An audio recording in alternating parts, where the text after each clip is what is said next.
Good morning, everyone. Welcome to the webinar. On behalf of Croatian Academy of Technical Sciences, of which I'm the member, and the Croatian Hydrogen Association, of which I'm the founder and the president, I organized this webinar on hydrogen in energy transition. I also must mention the Faculty of Electrical Engineering, Mechanical Engineering, and Naval Architecture at University of Split, and University of Mechanical Engineering and Naval Architecture at University of Zagreb, who are the co-organizers. And of course, I must not only mention, but thank the Center for Sustainable Energy, Water and Environment Systems, who did everything to organize and run this conference hopefully smoothly. Hydrogen has come to a center of interest lately, even in Croatia.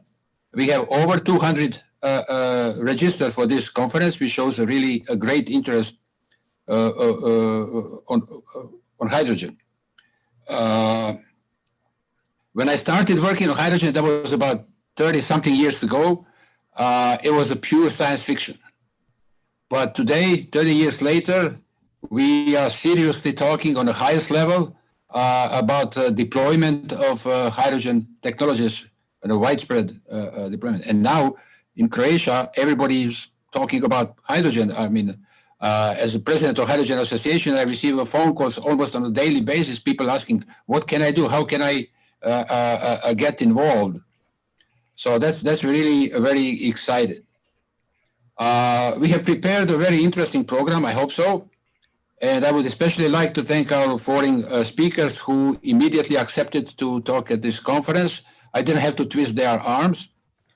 So without further ado, I would like to start with the program. And the first in our program is Mr. Jorgo Chatziamarkakis. He's Secretary General of Hydrogen Europe, and I'm sure he will tell you all about hydrogen in Europe. Jorgo, it's your turn. Hvala lepa and Frano, and thanks very much for the invitation to this, for us, important webinar. I hope you can see already my screen. My name is, as you mentioned, Jorgo Chatziamarkakis, Secretary General of Hydrogen Europe. And you can see here, just a second, to get into, yep. You can see here, so to say, the membership of Hydrogen Europe. There are also, from Croatian side, rather scientific members, but this is growing. Friday this week, so tomorrow we will have 250 members. This is quite remarkable. I started 5 years ago, and it was, even 5 years ago, more science fiction than reality, but this has changed, of course. Today, hydrogen has become systemic. And hydrogen has become also real, at least in the political discussion, at least also in the planning and project engineering. And I will try to explain where we are at the moment and which are exactly the challenges for this year, 2021, because it will be one of the most decisive years for hydrogen in the near future. Now, first of all, I would like to just congratulate, and this will be taken up by Bart Biebuyck later on, that we also witness this new partnership that we have, Hydrogen Europe, and well, the Hydrogen Europe research. We will enjoy another 7 years of research innovation. I think Bart will elaborate on that. That's his specialty, and he's the executive director of the partnership, the old partnership and the new partnership. Now, what did we do? Just to describe how we got there.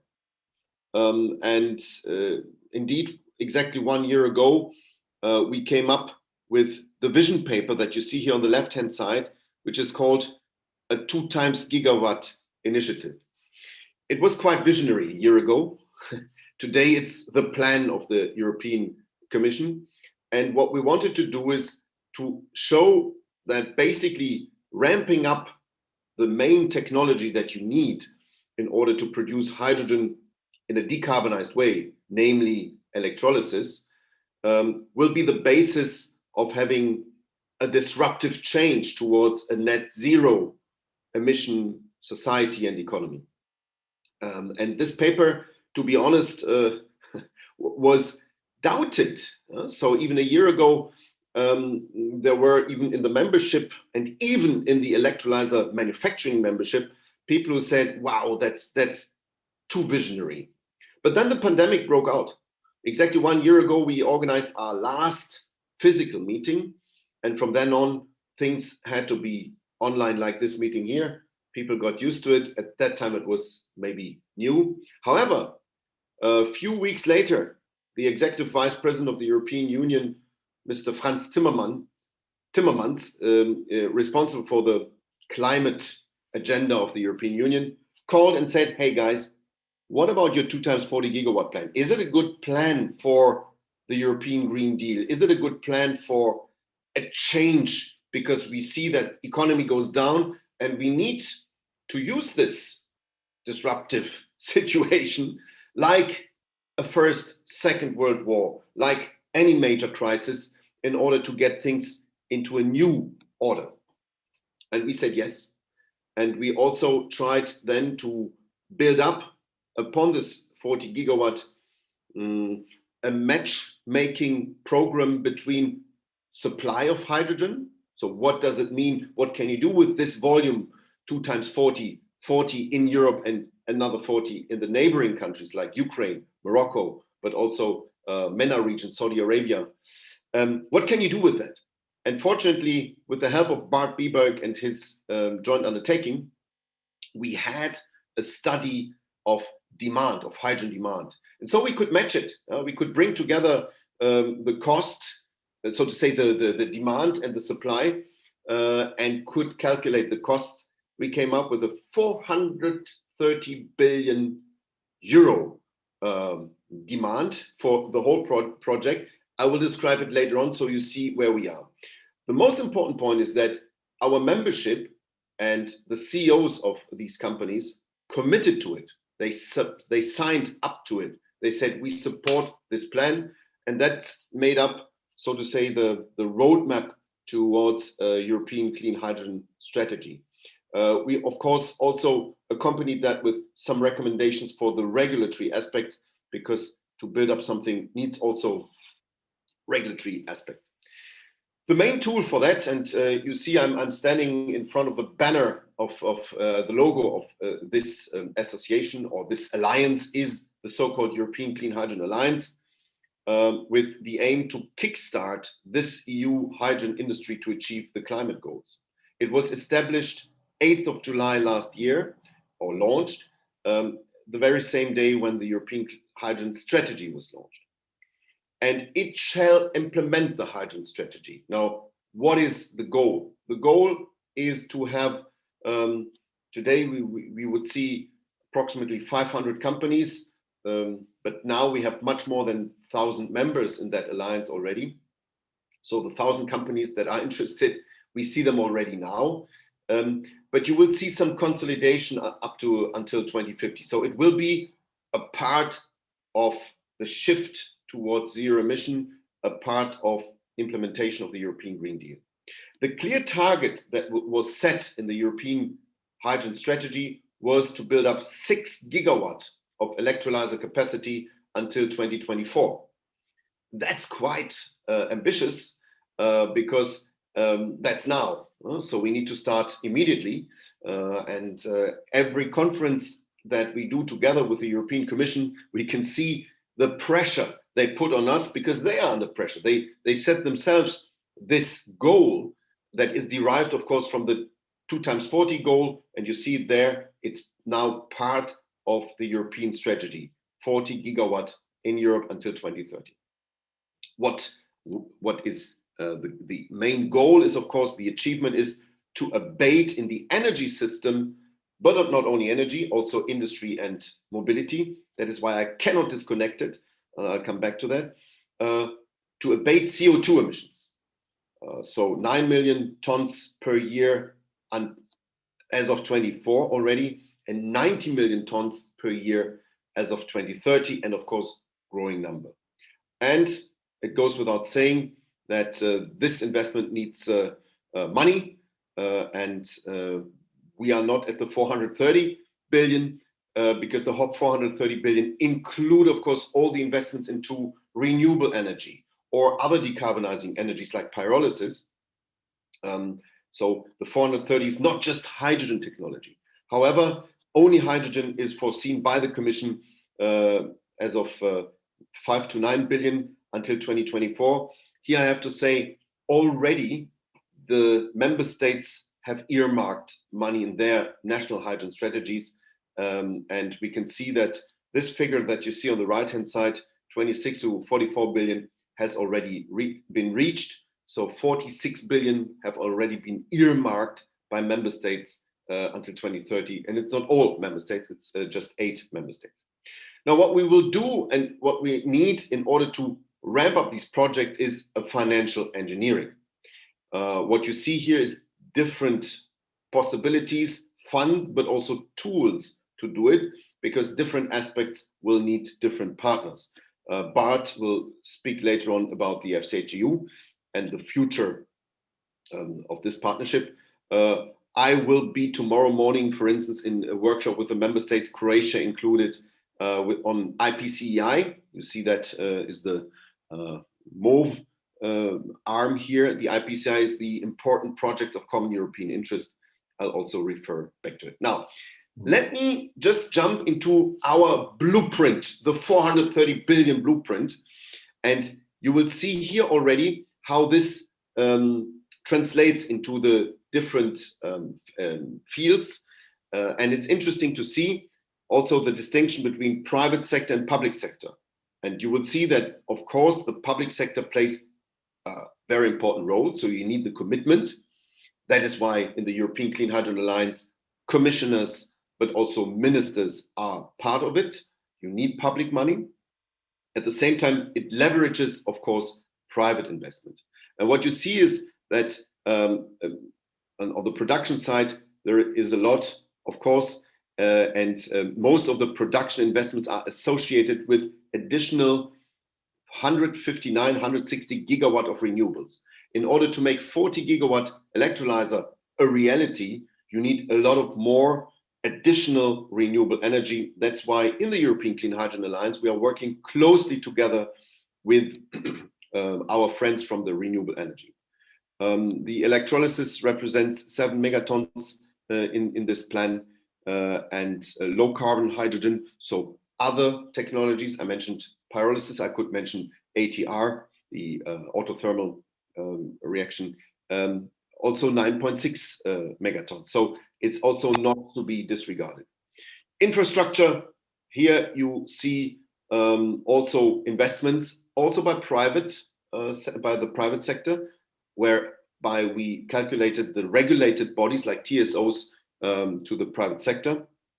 And of course, the end use means in industry, in mobility, but also in the energy system, you have also the share here. All in all, you see how the investments break down. On the right-hand side, I'm not going to it, you can see the CO2 reduction from the proposed hydrogen end use in million tons. And you can see that in steel, this ratio is quite high. Although in steel production, where you go from coal-based production of steel to the DRI, so the direct reduction of iron ore, but here you have a quite high abatement rate, which makes sense in order to invest into the steel. Let me come to the next slide.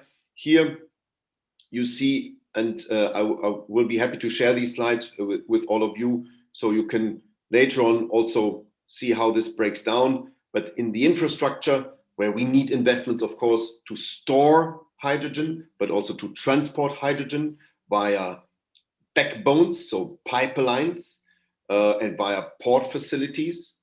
And the storage will happen in depleted oil and gas fields, but especially in salt caverns. Here you see how these investments break down. And we also see that it's quite a considerable part of private investment involved. The fueling infrastructure will play also a role, but compared to especially the storage aspects, which is important for the energy system, because that's the main role that hydrogen can play to balance the difficulties that exist because of more renewables. Renewables are intermittent, so they create frictions to the grid. Sometimes you have too much, sometimes you have not enough, and that can be balanced by seasonal storage or by long-term storage using hydrogen. And that is the major achievement, I would say, of hydrogen as an enabler of others. If we look at the end-use related investments, so in which fields we will use hydrogen, so grid balancing, you can see that down there is not the biggest one. It plays a role. I know that this is a field of special interest. And you also see that again here in steel, you have clear investment, and you have CO2 reduction that are in the steel case quite high. You see that on the right hand side. So green steel provides the most efficient decarbonization opportunity, which is why we are very happy to see announcements of steel companies not only to join the Hydrogen Alliance, but also to start immediately. Liberty Steel, it's a London-based, still London-based company that produces to 60% steel in Europe, has now announced to become net zero until 2030 already. That's very challenging, but that also means that we need to react immediately. But also aviation is a very important part, and road and maritime transport. Not going into detail now, but especially in aviation, we had already a first flight with e-kerosene from Amsterdam to Paris using synthetic kerosene that has been produced on the basis of renewable hydrogen and biogenic or circular CO2 in a flight from KLM, Air France, from Amsterdam to Paris. We also have clear plans for the decarbonization of the road, the use of roads. Here you see the 10E and the 10T network. 10T is the Trans-European Networks for Transport. This here is the 10T route from Sicily to Sweden and Norway. Why did we choose this as an example? Because the companies that will produce fuel cell trucks that can use hydrogen immediately in fuel cells come from these countries. So it's the companies that have announced this are Volvo and Daimler that created a joint venture called Cellcentric, and they have already started to produce fuel cells for trucks, and at the same time Iveco from Italy. So Sweden, Germany, and Italy are, so to say, the countries that host the OEMs that will produce these trucks. And this 10T core network corridor, ScanMed, Scandinavian Mediterranean, has some elements that you can see here on that slide. So the fuel consumption would be 7 kilo per 100 kilometers. You have an annual mileage of 120,000 kilometers, and we want to have 78,000 trucks in the next years on that road. Here you can see how this would translate into 23 and 2030, and the capex that you see here will be needed to be invested and co-invested by the public. And that's where we are working upon at the moment, that we want to get in the projects in the Alliance, but also in the IPCI tool, lots of these trucks supported. We had excellent talks also to Renault, and we are looking also forward to Renault's contribution to that. It's a step-by-step approach. So what we expect until 2030 is 39, so 40,000 heavy-duty vehicles, 218 hydrogen refueling stations with 6 tons of hydrogen per day capacity. We see a demand of 328,000 tons of renewable hydrogen per year, 4.6 megatons of CO2 emissions per year. Well, and the cost for only the hydro refueling stations are already 1 billion. So you see that we have quite substantially done our maths and are now building up these projects within this alliance and within the IPCI. I would, Frano, I would say and stop here in order to get some of questions, because I know that some of your members are interested in questions, and that's why I would be ready to answer them, chat or directly as you wish. Okay, thank you, Jorgo, very much. I don't see any questions, but just to comment to the audience that if you want to ask a question, type it in the chat, and then we will read it here, and the speakers will answer. In the meantime, while we are waiting, if there are any questions, I can ask a question. I noticed that in one of your slides, there was a transportation, and then there was a heating, hydrogen's role in heating. Can you explain a little bit what is there included in the hydrogen use in heating? Yes. We have at one of our roundtables at the European Clean Hydrogen Alliance was called heating in the past, but they wanted to rename themselves to buildings. So what is meant is to use hydrogen, especially basically for fuel cells in buildings, for the creation of heat, but also electricity. Let me give you an example, a very simple example, which is basically a first business case. You might have heard that the big data centers, and they are consuming a lot of electricity at the moment, especially because of these video conferences, but they are in a danger to be expelled from cities. So Amsterdam has expelled, I think, the Amazon data center because it was consuming too much of energy. What is done then is you can locate the data center very close to a pipeline. At the moment, it's natural gas pipelines. And with fuel cells, you can produce both electricity and heat. And this is the plan. There are some companies, I would mention in this case, especially Bosch, that are producing exactly the stationary fuel cells that on a modular basis can produce as much of electricity as the data center needs. At the same time, you have heat as a production. And this will then help buildings. So, and we are very much advocating as HydrogenEurope this system approach where the heat also of the data center will be used for buildings. So that's the okay. idea. Yeah. Thank you. Thank you. There is a question. It says, is blue hydrogen still a goal in the meantime while green hydrogen capacities are being achieved? Yeah, that's a very good question, because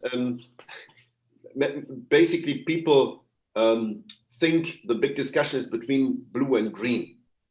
We never liked this color approach, because in the end, hydrogen has no color. Of course, the origin of hydrogen is important, and most important point is the carbon content. That is why we, as HydrogenEurope, try to define, together with the Commission, a threshold of carbon content. This week, the Commissioner for Energy, Mrs. Kadri Simpson, has mentioned a threshold. It's not carved in stone yet, but she mentioned a decarbonization rate of 80%.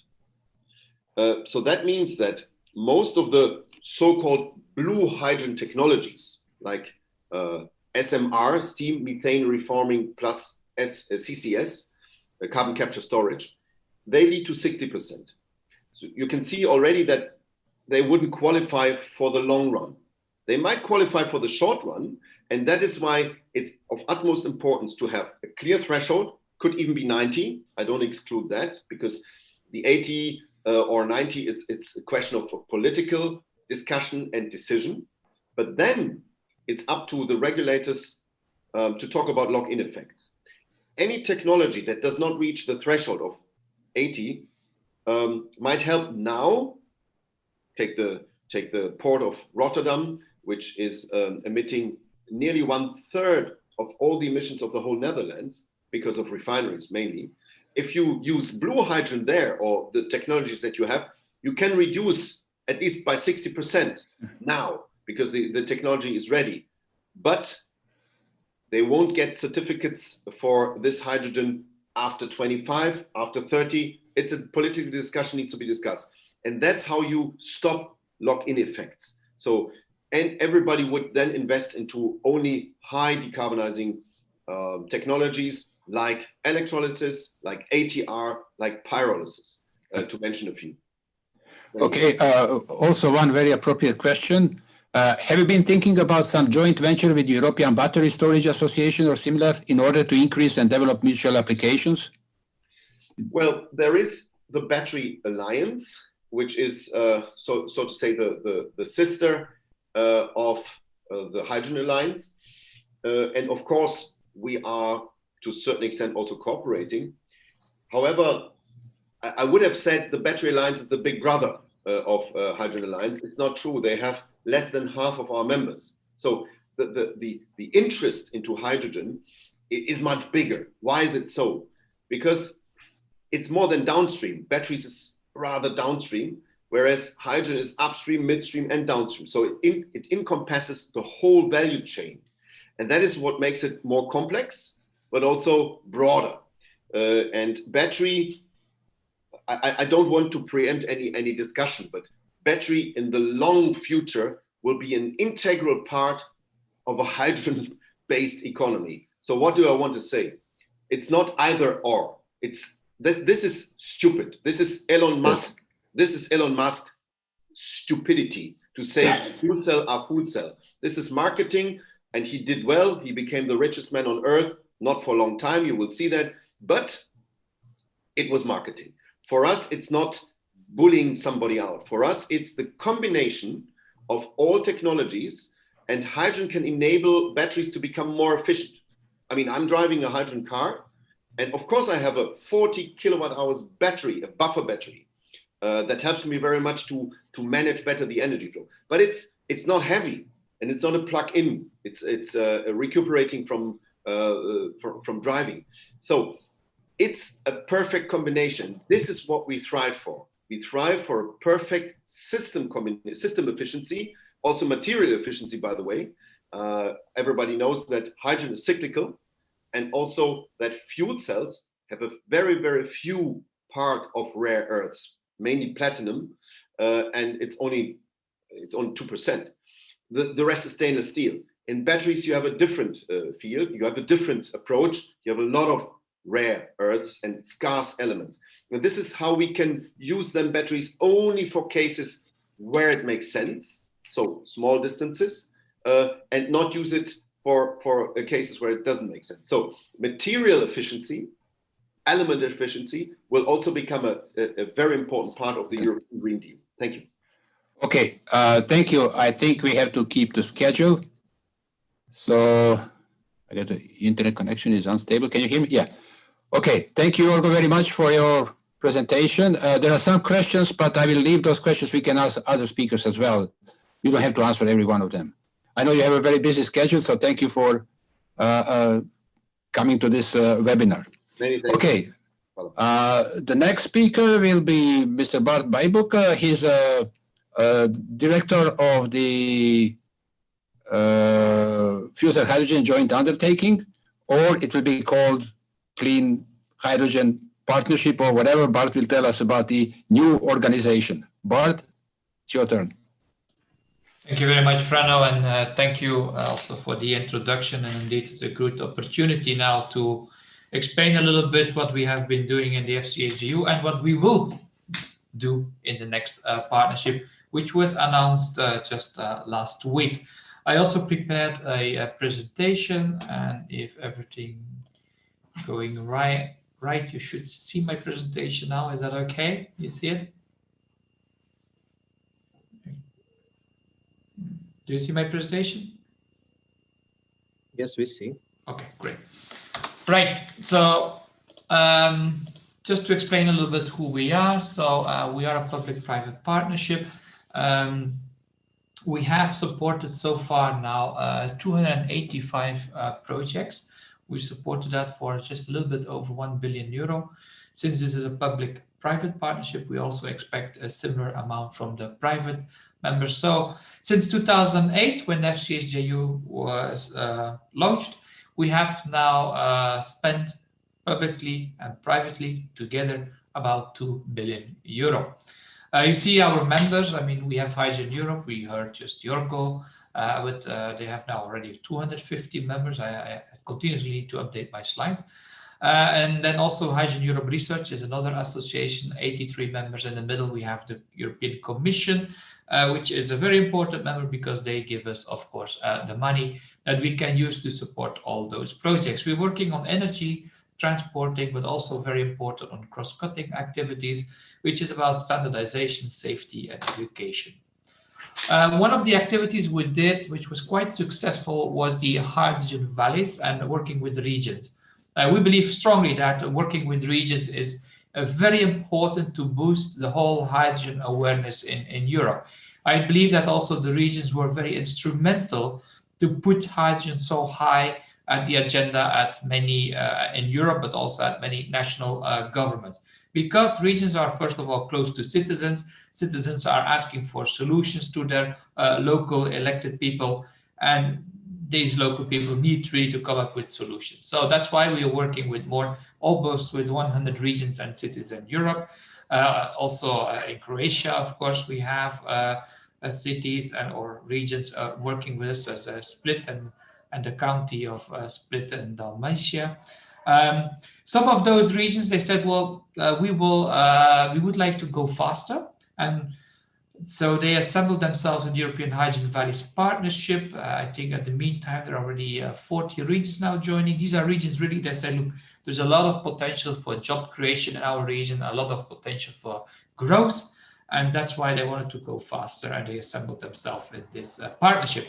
On the other hand, we had regions that are not yet so advanced in this technology. That's why we launched the Program Development Assistance Program. And you can see here, we have also Zagreb being part of this Project Development Assistance Program. It was launched last year. We have quite a lot of interest there. And I can tell you that this will be repeated. So after summer, we will launch again a project development assistance program, really to help the regions to bring their ideas, which is not yet very mature, to bring this really to a matured level so that they can go with their project proposal to national, regional, or European level for funding. Basically, what we are doing in this project development assist, we pay a consultant to help them. And in the middle, I mean, I was very happy last year that our president, Ursula von der Leyen, she said that the Next Generation EU, which is basically the recovery fund after when the pandemic will be over, they really want to invest a lot of money in the economy so that we are back to before pandemic level on growth. And so hydrogen, she believes hydrogen valleys in particular is really a big part of that. We have already a couple of projects in Europe on that. One is Big Hit, northern part of the UK, Scotland, where we produce hydrogen on the islands, bring it on the mainland. We use it for various applications, but it's still it was very small, but it was really a good start. We said really we want to make a big hydrogen valley in Europe. We got a competition. We put 20 million euro on the table. Northern Netherlands, they won the competition. And now they are building this hydrogen valley. You can see there's a lot of partners. We will use it in many different sectors, mobility, also for storage, production, and so on, and in the industry as well. What was for us key in such a hydrogen valley is this sectoral integration. We really want to show that all the different sectors, mobility, heating and cooling, industry, they're all connected through the usage of hydrogen, where you, for example, have a central point of production and then you distribute it to all these different users. And after that, we said, well, now we have a hydrogen valley. Why don't we make a hydrogen island? And we did last year a competition, and I just signed last December a contract with a beautiful island of Mallorca, where they decided basically to use hydrogen to decarbonize parts of their island. Also here, same idea, sectoral integration. You can see they use it for the injection in the gas grid. They will use it for heat, but also to power buses, etc. Really, again, very beautiful, the sectoral integration. However, hydrogen valleys, we can also think about future hydrogen valleys. We think about making cross-border hydrogen valleys, so that, for example, regions that are located close to each other, and we can connect them together through such a hydrogen valley. We can think about ports locations, airports, industrial hubs, logistical hubs, and why not build the first hydrogen city in Europe? Maybe Zagreb, I don't know. We also work with hydrogen valleys on an international level under the flag of Mission Innovation. They have their challenge number 8, which is about hydrogen. You can see on this website, I have the link there, that we gathered around 32 valleys across the globe on this platform. What is the purpose is really to exchange learnings, to accelerate again the transition to clean energy by using hydrogen. I can tell you it's very successful. There's a lot of interest in this website. So if you would like to know what's going on beyond Europe, I definitely would recommend you to have a look to that. A second thing which was very important in the acceleration of hydrogen in Europe was the electrolysis projects that we did. We started 10 years ago in Belgium with a 150 kilowatt electrolyzer, at that time quite challenging for our industry. And what we did in our program was really pushing the boundaries, really pushing the envelope, really to double almost like each time. And now we are at 100 megawatt because last year the European Commission, together with us, we launched the Green Deal call, requesting for a 100 megawatt electrolyzer project. And I can tell you that we received 16 proposals, which is quite a lot, and also shows that basically the industry is ready and that there are also customers for all that hydrogen. Otherwise, for sure, they would not make proposals. So we are looking forward now to see who will be the winner, but I can tell you there are really very beautiful projects in those 16 proposals.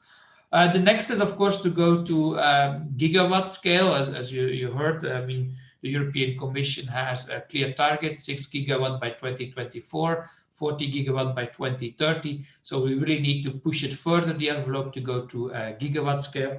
But I believe that we can be quite, sorry for that we can be quite happy to see that within 10 years, basically, we move it from about 100 kilowatt to 100 megawatt.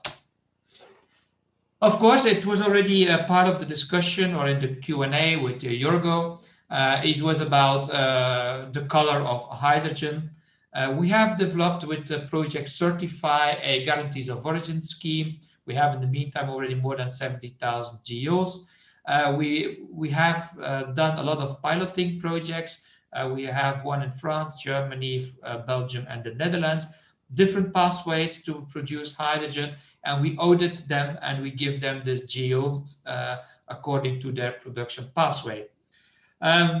We just signed now a new project, which is the third phase, Certified 3, which really has to set up a platform for these pilots for the GEO, but across Europe, so in the 27 member states. And I also hope that we will see something happening in actually in Croatia.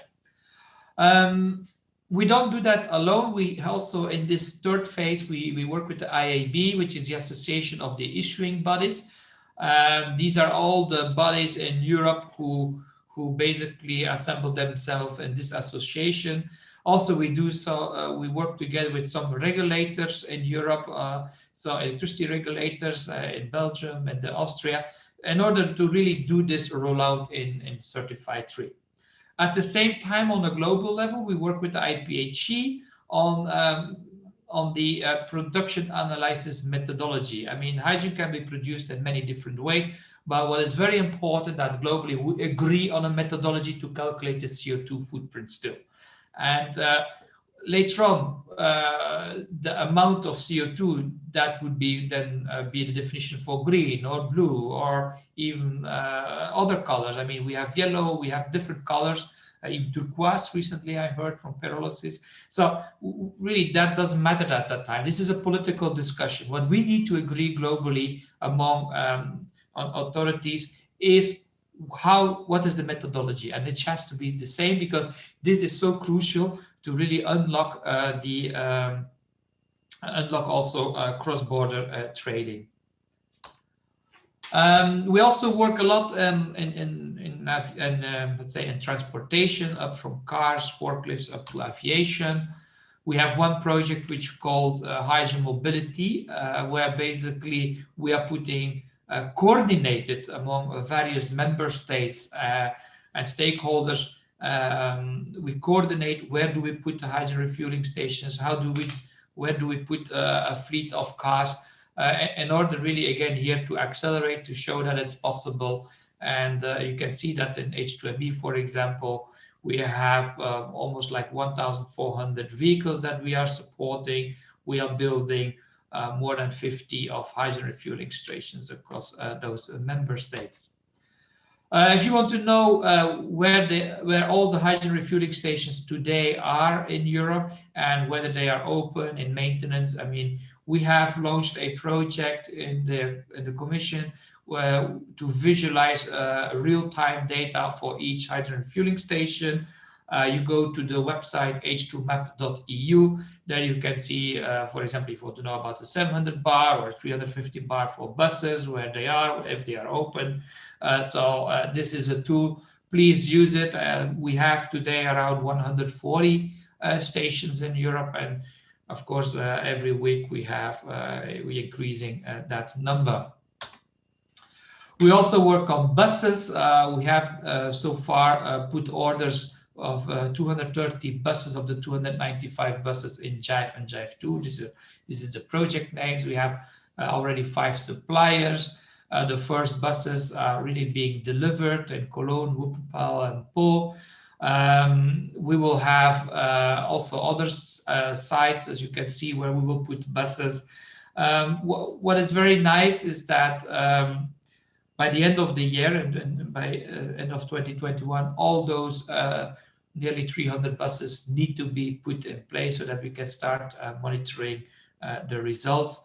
And also, because of this big scale project, this triggered also a lot of other OEMs' interest to start working on hydrogen buses. So I believe from the 5 suppliers we have today, probably we will go up to 10, which is good for competition, which is good to bring down the cost. We also work on trucks. We have 2 projects, H2Hole and Revive. H2Hole will be used in the daily operations at Carrefour, BMW, production plant, by Air Liquide, and so on. We will see this next year, the first deployment of those trucks. On the other hand, we also have the refuse trucks. It's a bit of a different operation. It's back-to-back every day. And we have already in Breda the first truck deployed.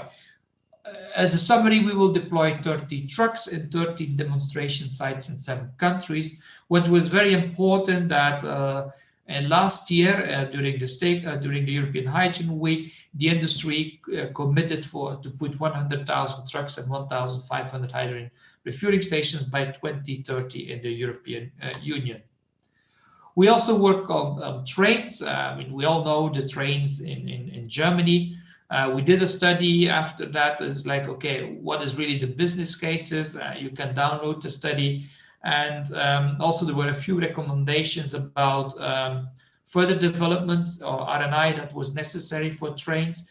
We did that. We made a call last year, and now we will fund now the project FCH2 Rail in Spain together with the CAF. And so they get 10 million euro to put also in Spain a hydrogen train.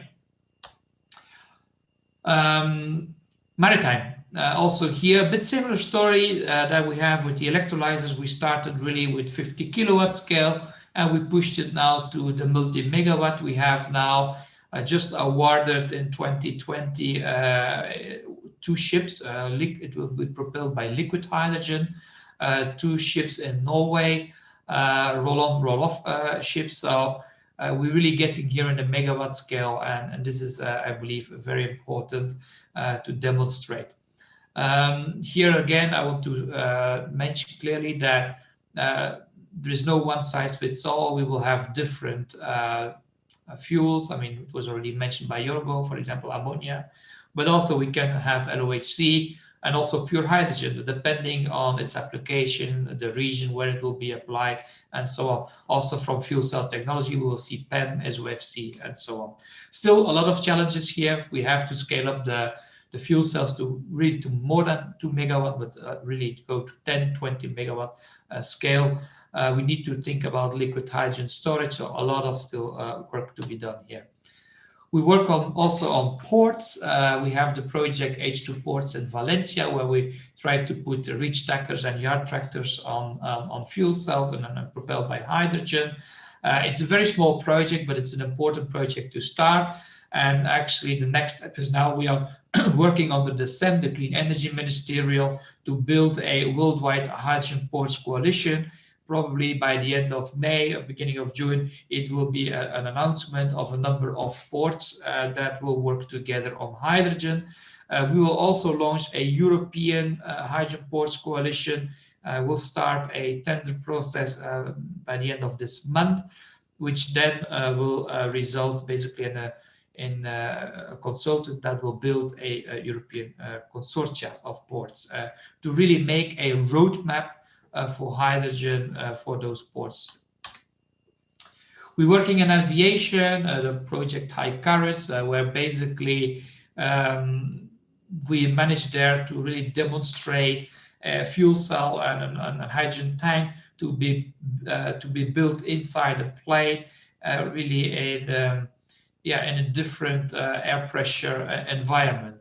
And what was also important is that the whole technology, or the fuel cell and basically also the tank, was developed according to aviation standards, and that was new. We're working further. We will try to replace the ram air turbine. It's a kind of safety device that gives electricity to be able to land, so we will replace that by a fuel cell.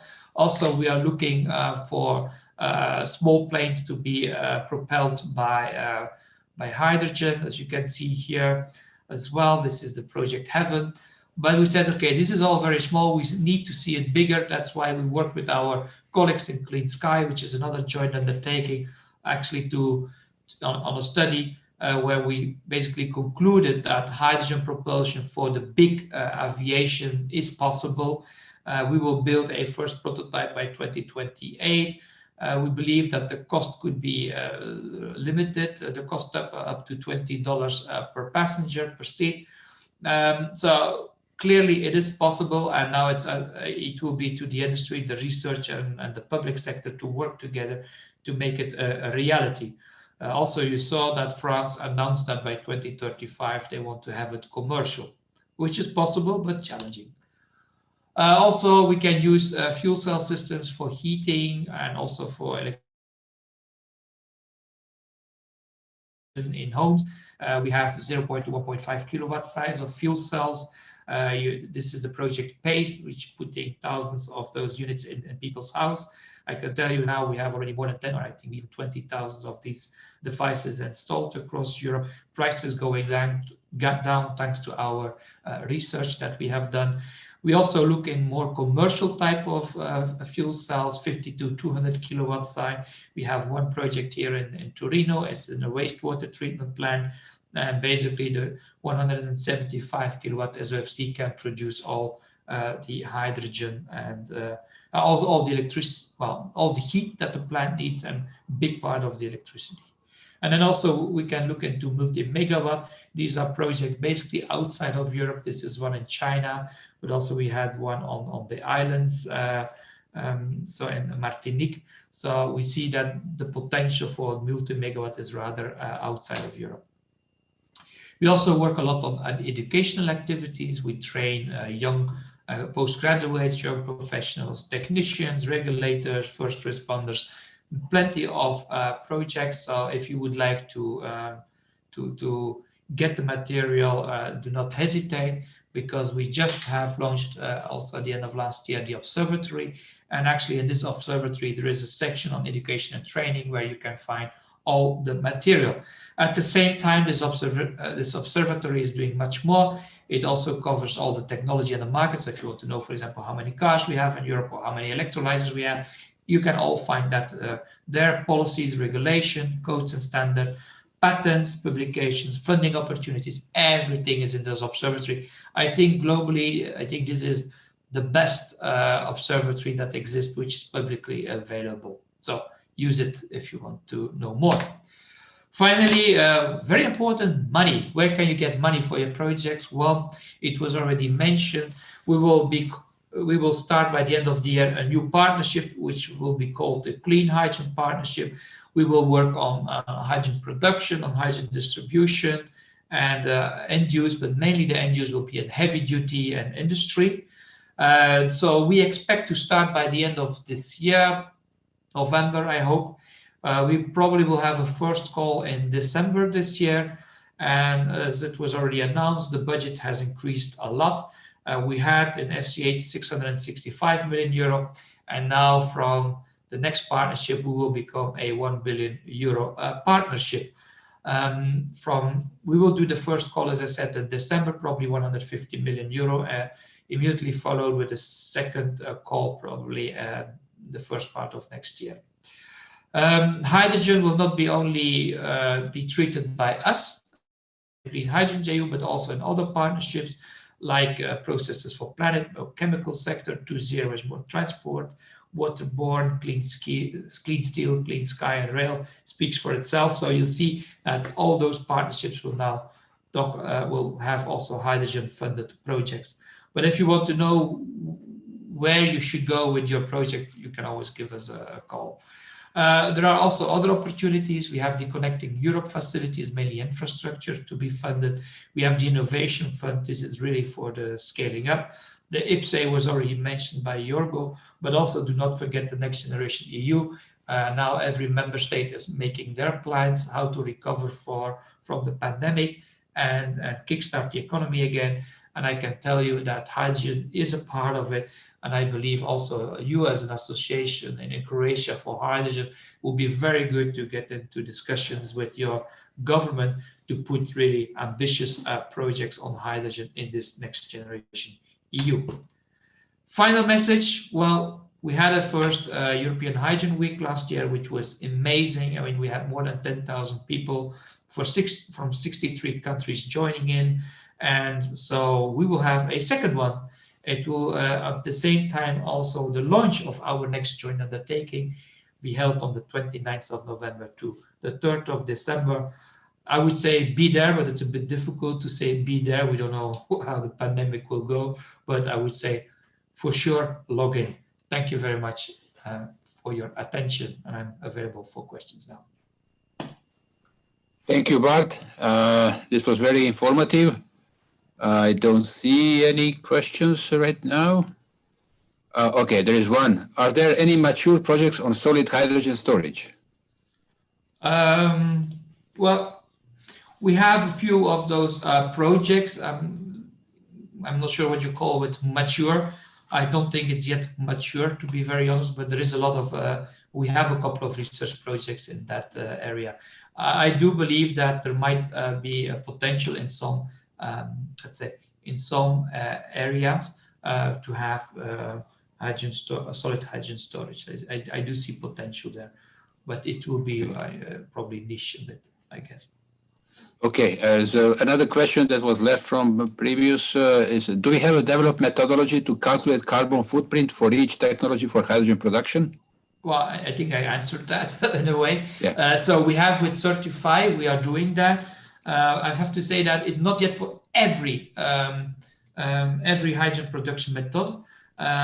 We will in Certify 3 include more hydrogen production methodologies and create a standard for that. So we have, I think now, I guess 5 or 6 already different pathways that we made a methodology. I think we will go now to 10 or 15 of them. So.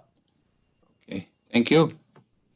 As I don't see any questions, I will thank you one more time for your presentation, and we'll go further. Next speaker will be Professor Robert Steinberger-Wilkens, and I ask him to tell us more about hydrogen R&D, because as a professor, I'm also concerned about what's going to happen if we spend all the money on the deployment. Are we going to have any money to do research, and what should we be researching in hydrogen in the next years?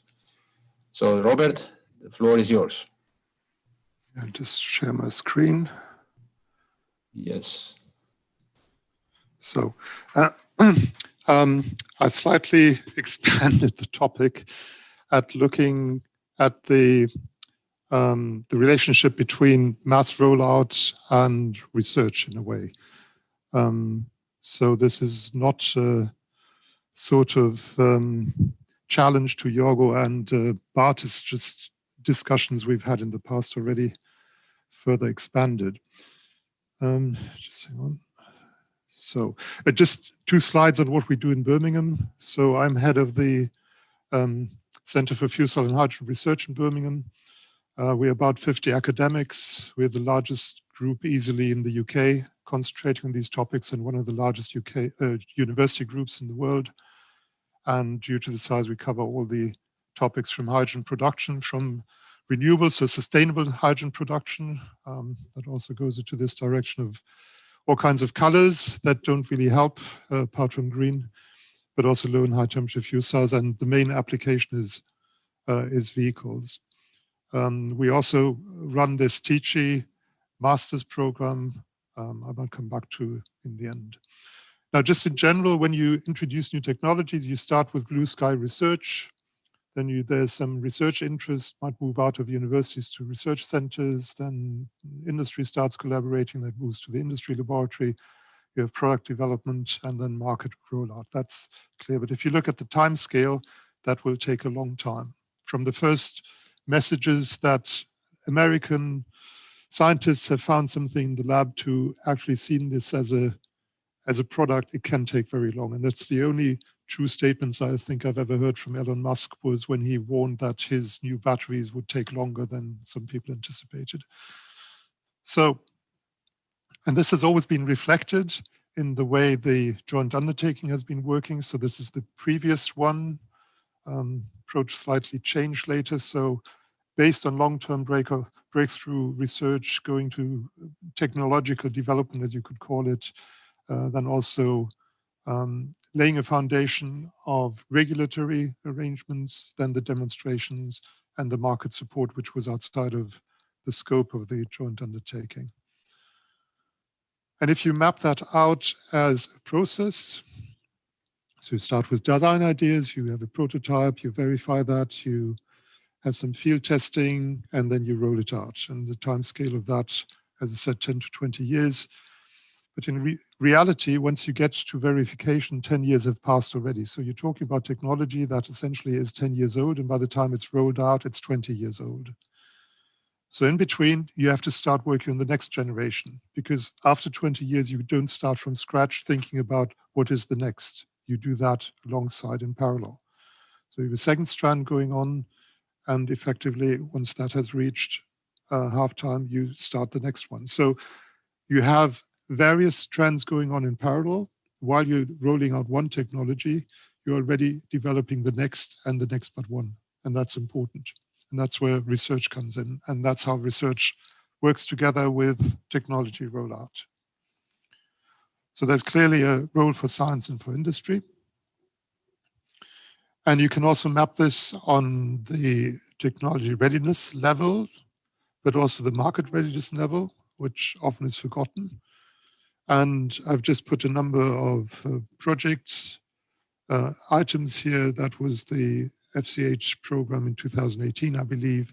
So you can see so funded, or at least topics in the call of the joint undertaking at the time. So very basic things like solar thermolysis, also the normative, pre-normative research, next generation projects, things that were going more into the realm of prototypes and field tests. and demonstration. And then there was the large demonstrations. And sometimes you did think this is not really a demonstration. It should be called a prototype verification. And demonstration, I'll comment more further. And then, of course, there's all the manufacturability. I'll come back to that in a moment. Cost reduction, building the supply chain, just as important as being focused on the rollout. So just to illustrate things that have happened in the past, we've had a development of very good 300, 250, 300 kilowatt CHP units based on natural gas in the 1990s. This was a product built by UTC or ONSI, which had a rollout of anything between 300 and 500. I've found different numbers there. Every single demonstration project at the time was equipped with this unit. And they also had a map forward. So that was then when essentially they stopped building them around 2000 because they didn't see a market prospect. Then there was such a public demand because nothing else was available that they actually started building them again. Had a plan for cost reduction. And just to point out, the largest part of cost reduction here is something I'll come back to later. So materials, manufacturing, and what then happened was the projected cost reduction curve, which you'll see in all the studies, everything done also for the joint undertaking. So the cost reduction for residential heating units, which Roland Berger did a couple of years back, they all follow this pathway. What actually happened was the cost came down and then went up again. Because you find issues with lifetime, you have to reinvest into materials, you might find you want to add some equipment, you want to make it more efficient, want to make it safer. So the cost does not naturally always go down. And this could have been avoided. I'll come back to that in a bit. Another example, MTU building the molten carbonate fuel cells. There were quite a lot of them around. So middle of the millennium, 2005, 2006. And then they hit the wall because they could not build anything that had a lifetime beyond 5 years. And what was very peculiar about the MCFC developments was there was no scientific base. Essentially, all the companies involved in this, so that was Ansaldo, it was MTU, it was Fuel Cell Energy in the US. Essentially, they refused to work with universities. They did not want cooperation. They wanted to keep this in-house. And last example, the CUTE bus project, a huge investment by the EU. So a huge project, a lot of money. And that's why I question these big projects and always being bigger.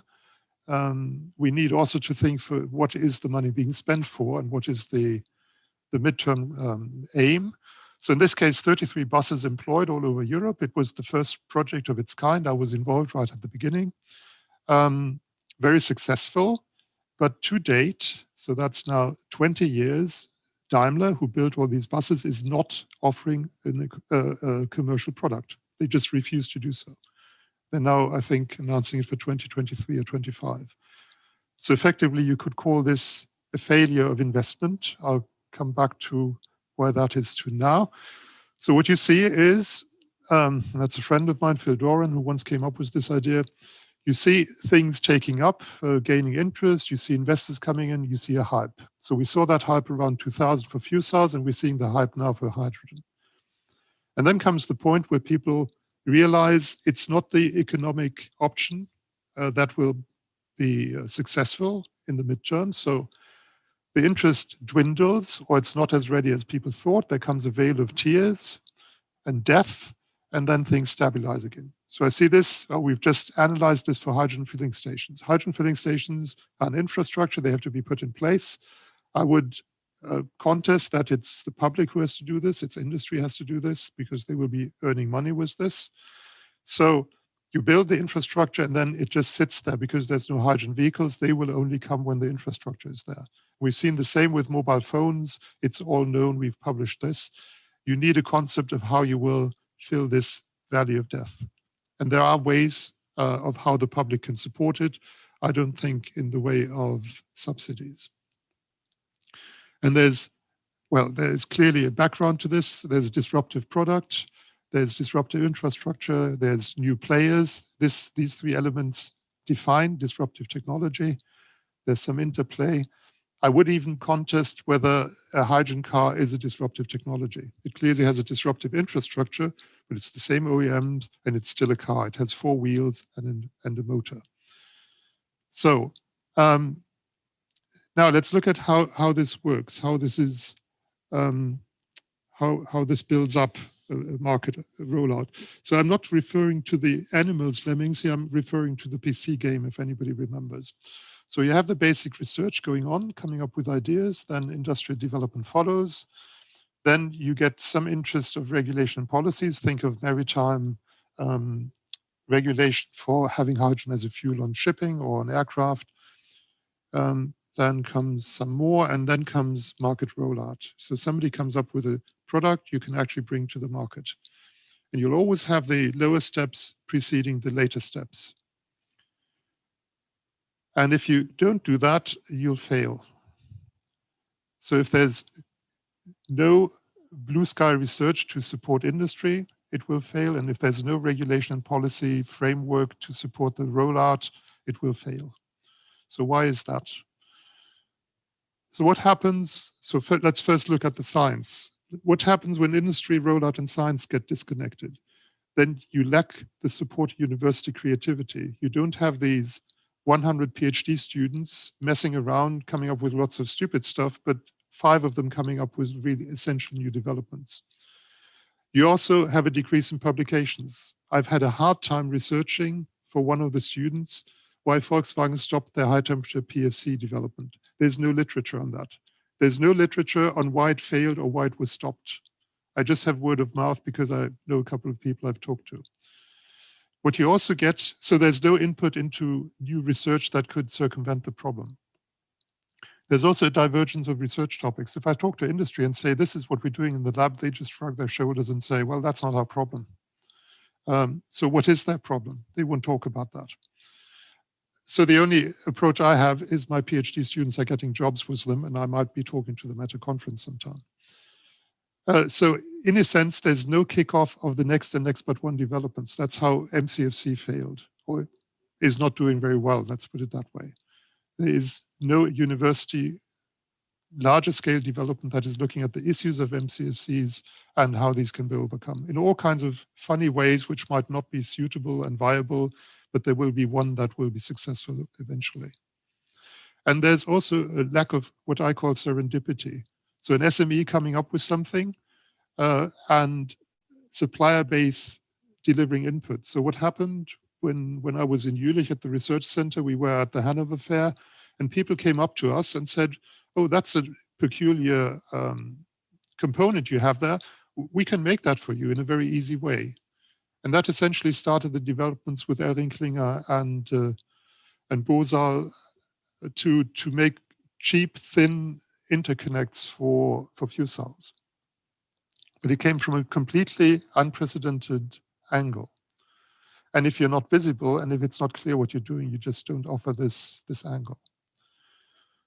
So industry, whether it acknowledges that or not, just needs this support from free research, from people who are just generating ideas, no matter whether they're practical or not. At some point, this will have an input and will have an impact. And vice versa, the demonstration and field test projects have to publicize their results. We've just discussed that in the context of the joint undertaking several times, I believe, that there's too little feedback. And that, I fear, is happening with these very large investments again. So 100 megawatt electrolyzer, what does that mean in research topics? And how will that survive in an environment that is currently not made for it? But I'll come back to that in a moment. So there's a lot of difficult questions to answer here. A lot of it is materials research. I'll come back to that in a moment. And with materials, you're trying to marry properties that are in conflict.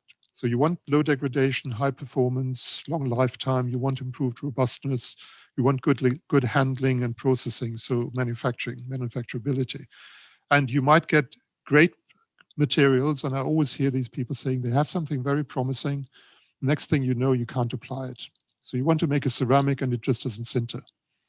So no matter what the great properties are, it doesn't react with sulfur, whatever, you can't make a component from it. So who cares? So all these things have to go together, and you need both industrial and university input to this. So you start with this promising material. So always hear this French promising material. You look at the processing properties, doesn't work, you have to modify it, you have to go back to processing tricks, you get composite materials and some functional improvement where you've done lots of compromise on the way. But what has to happen here is research needs the input from industry. So we always said when we transferred something to industry, you have to keep talking to us, and they never did. They went away and then stopped the development because it didn't work, and we might have made it work. So if you look at all the development aims, the stuff that has to happen, and it doesn't matter whether it's a fuel cell or electrolyzer, it's all the same, or any other hydrogen equipment. You need long-term stability thermodynamically, chemically, whatever. You need high performance, so very porous, very intricately developed materials, all kinds of properties, all kinds of materials acting together. So typically we have a variety of different materials working together, quite different to other technologies. And most of that is materials development. And a lot of that input comes from science and universities and research institutions. And right at the bottom, we have something that is more engineering, operational strategies, how to keep the system happy, how to let it survive a long, long time. And I just pulled this up while I was researching. I don't want to go into detail here. This is a slide we prepared in 2007, and it's just as true today. So with a lack of integration between industry and research, you just don't progress sufficiently. And I must say, in this case, it's SOFC. The SOFC scene in Europe is very much interconnected. I was part of interconnecting them in 2004 when we started the project, Real SOFC, and people are still talking to each other. It's getting more commercial, so people are moving off into different directions, but this still is a sort of scene. Now, there is scientific ways of getting out of this, and a lot is about the materials. And it's not just about materials, mixing different alloys, it's also about understanding the materials. I still ideally think of a project where we can model materials, we can model them to purpose and predict how they will work and then synthesize them. I actually tried that once, it didn't work too well because actually you couldn't synthesize what you modeled. You just physically couldn't do it, and the models didn't tell us that. But from a better understanding of materials, we can get better components which give us more lifetime, and lifetime is an issue with all these technologies. And more performance, and you just name it, reducing costs, improving the manufacturability, all these things. Now, let me just look at another aspect which I think is very important, that is the regulatory and economic framework. So what I predict, and that's why I think we're in a hype cycle, is that a lot of people are now investing a lot of money, or a lot of public money, I must say, unfortunately, into very large projects. The next thing that will happen is they will say, oh, oops, this is expensive. So typically when talking to shipping companies, there's a huge interest in hydrogen until you start doing the math of what it will cost. Because currently, of course, hydrogen has the benefit of being environmentally benign and being pushed by everybody, publicly and politically, but it can't compete with the fossil energy carriers. You can't compete at the basis of a diesel price. It's just not possible. So if you tell people, well, it will cost the four times or 5 times more than maritime diesel, they won't be interested anymore. They will be prepared to pay 10% more. And I've actually worked on projects where we could come up with double the price, and that at least you can discuss that. So the lack of level playing field just destroys the economic perspective. So there won't be immediate customers. So initially customers will say, yes, we're interested, until they see the price. So talking to logistics companies, if the price is even more, anything more, they will not be interested, at least not seriously, because Amazon has been putting pressure on them to be green. So they have to do something, but will they invest into a hydrogen lorry if they see the price? So a tractor will be 500,000 euros instead of 150. So where will this difference come from if nobody pays it? So there will be a lack of follow-up investments. We'll have a 100 megawatt or 5 gigawatt electrolyzer, and then what? Where does the hydrogen go? What is the price of that hydrogen? Who will absorb it in the market? I can think of many things, but the regulatory framework and the economic framework doesn't support this currently. So what we first need to do, and that was this building block falling off the top, if there's no regulatory and policy framework, then this will fail. So Germany has just done one of them by getting rid of the renewable energy levy on electric power that is being used to produce hydrogen. The next thing we have to get rid of is the grid levy, because that completely destroys the prospects of taking green electricity off the grid and producing hydrogen. If you're not situated in the wind farm and can use without the public grid, no chance. And just to illustrate this, so something I did years ago, just take this as the cost of a prototype hydrogen vehicle. First prototype 100%, then coming down, building a couple prototype, and then trying to get into the market. Everybody will say you get into the market when you're the same price as a normal vehicle. Next question is, what is a normal vehicle? Could be an expensive one, a Mercedes, it could be a cheap one, a Fiat.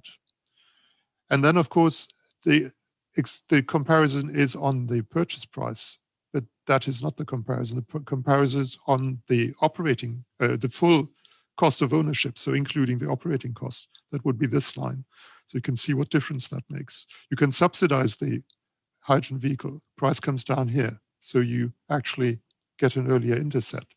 But that is not the right comparison. The right comparison is the diesel car, the Mercedes, with no emissions. So put on all the chemical plant you need to get rid of the diesel emissions, and that is the comparison. This is not a level playing field. And then you can discuss whether you do that regulatory or subsidy. I would by now vote for the regulatory approach, like not letting internal combustion engine vehicles into towns like London. You just charge them. So now we have this dominance of large-scale projects. So what we actually need is the feasibility proof of technology. That is what I call field tests, and the field tests with publicly available results. So what is the experience with the technology? Demonstration projects have been used to spark off developments, but this doesn't always work, as I showed with the Qt project. So one result or one insight of this is there has to be several projects of the same kind. So often enough in national or international programs, we find one project of a certain type is funded. There is no funding for further projects of the same type because it has been done already, but it's been done by one company, not by several. And I talked about the Qt already. There just has demonstration as such. These very large scale demonstrations might not deliver the goal because they're singular and they don't have the economic basis to then exist on their own. So learn to walk before you run. So there has to be a broader supply basis. There has to be more people funded for doing the same and having a variety of technologies. So a competition of solutions to the same technology. And that then gives things like next gen or the game changer we're always talking about, or the disruptive way of producing something which is so much cheaper. And just at the bottom to point this out, it was mentioned somewhere, I think somebody asked that in the chat, there should be more cooperation with other areas of society and technology that are changing, or infrastructure. E-mobility, I wonder, might have an impact on how we travel, on mobility as such, on mobility services. And that is something we're taking on board too little. So just to sum up, so I'm not using too much time, I am anxious that we are in a hype cycle, and we have to just make sure that the money we're investing will be well invested. So in order to avoid disappointment, we have to have a base of research. There has to be a lot of inventiveness going into this, and we have to see to it that this is funded sufficiently. We need a regulatory framework that will support all these developments so that the economy is solid, even if it's by regulation, and so that we get sustainable business cases. If you can only go into town with an electric vehicle, which is a fuel cell vehicle, so be it. There's no question whether it's economic. It's the only way you can go.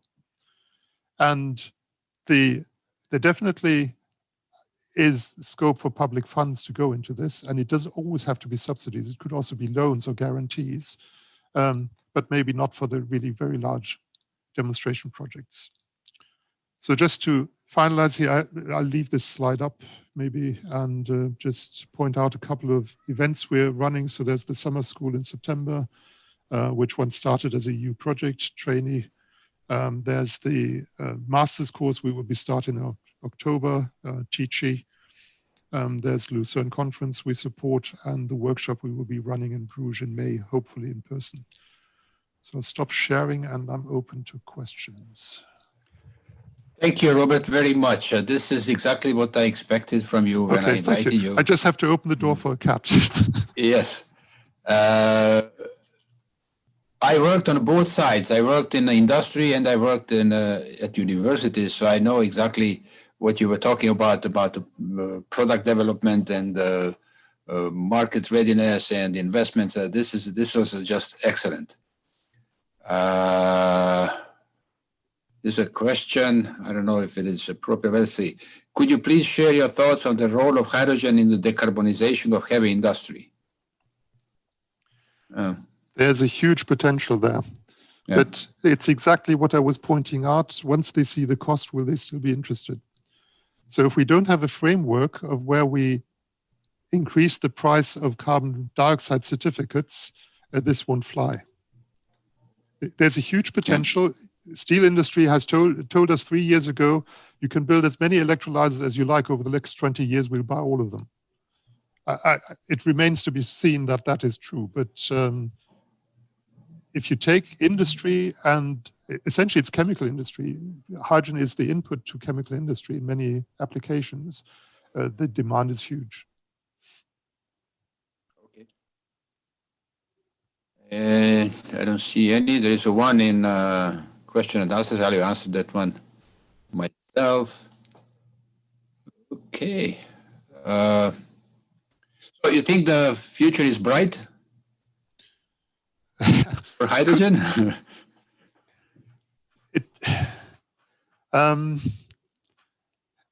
Yes, in a way. Let's say hydrogen offers solutions to many problems we have today.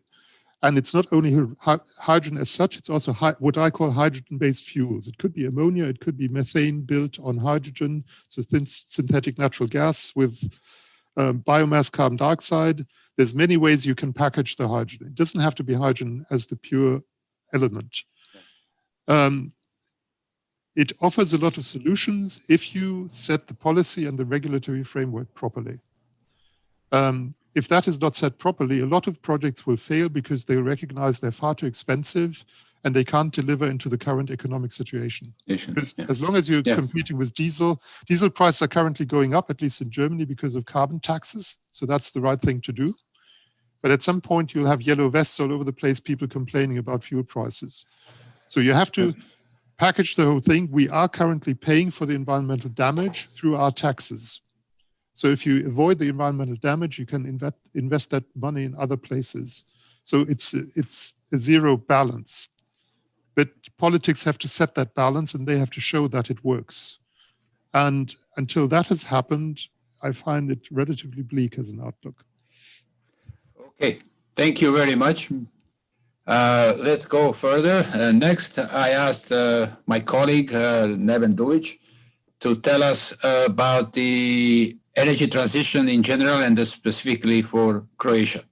So Neven, the floor is yours.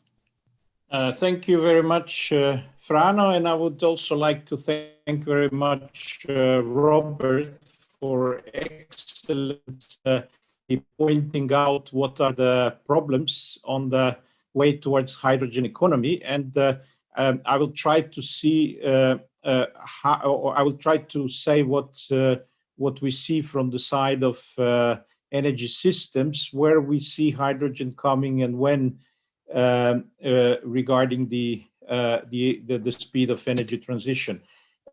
2020 was a very interesting year. It was partially thanks to Corona also, but not only.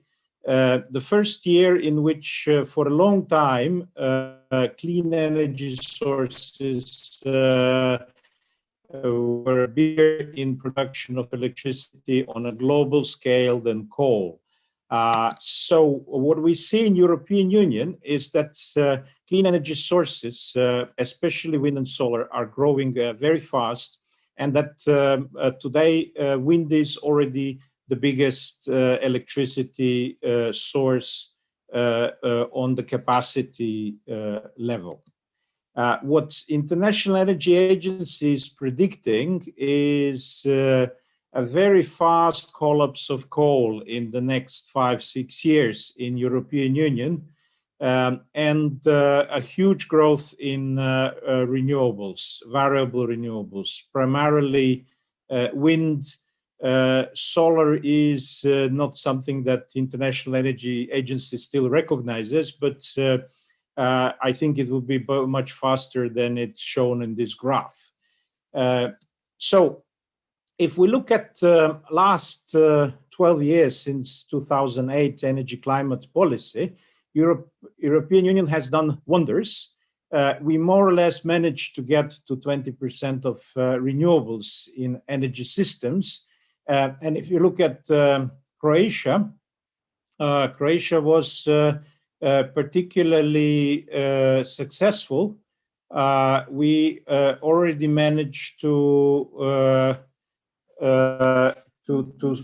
reach the goal by the 2005. So we are way above the level. Let me show you here, Croatia, above our target. So we are quite successful in renewables. So what we will see in the next 10 and 30 years, it's quite a big revolution in energy. We want to reach climate neutrality by 2050, which means that fossil fuels will be mostly out. On a figure, you can see the phase out of coal happening quickly around Europe. By 2030, we want to reach 55% lower greenhouse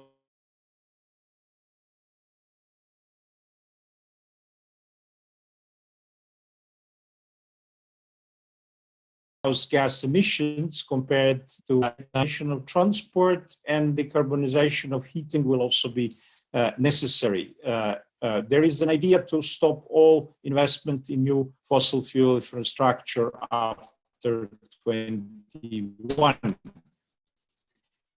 In order to reach that, we have to reduce emissions in sectors according to this green line, because agriculture is complicated.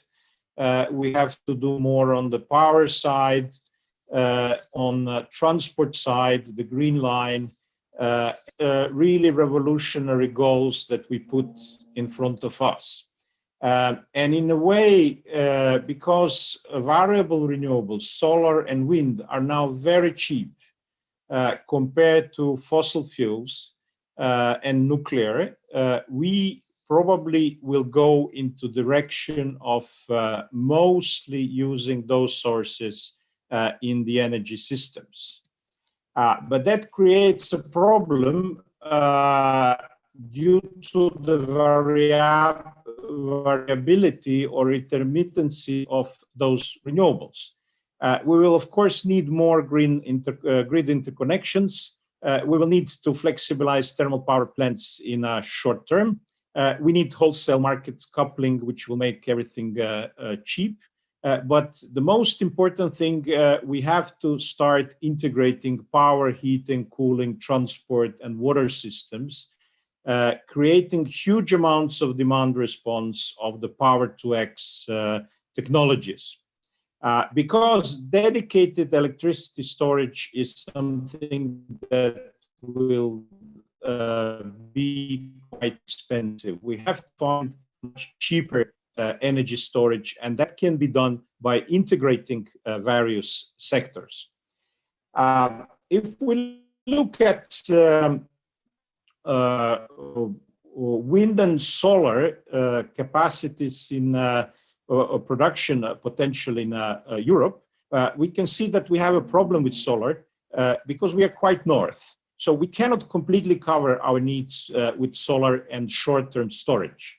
We need wind, and the best combination of wind and solar shows that we need probably 2 times more wind than solar.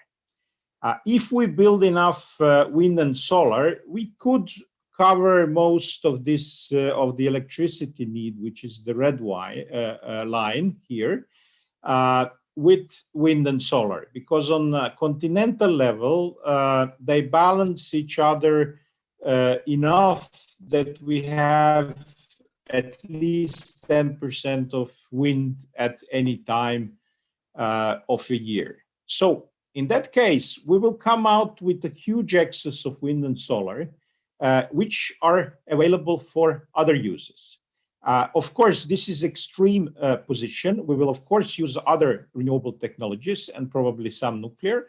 But I'm just wanting to show what happens with variable renewables. What to do with these excess renewables, which we can not produce, but then we lose money, or we can try to produce it and sell it and use it in some way by supplying demand in heating and transport and industry. How to do it? 20th century energy systems were simple. They were based on supply follows demand. 21st century energy systems must be completely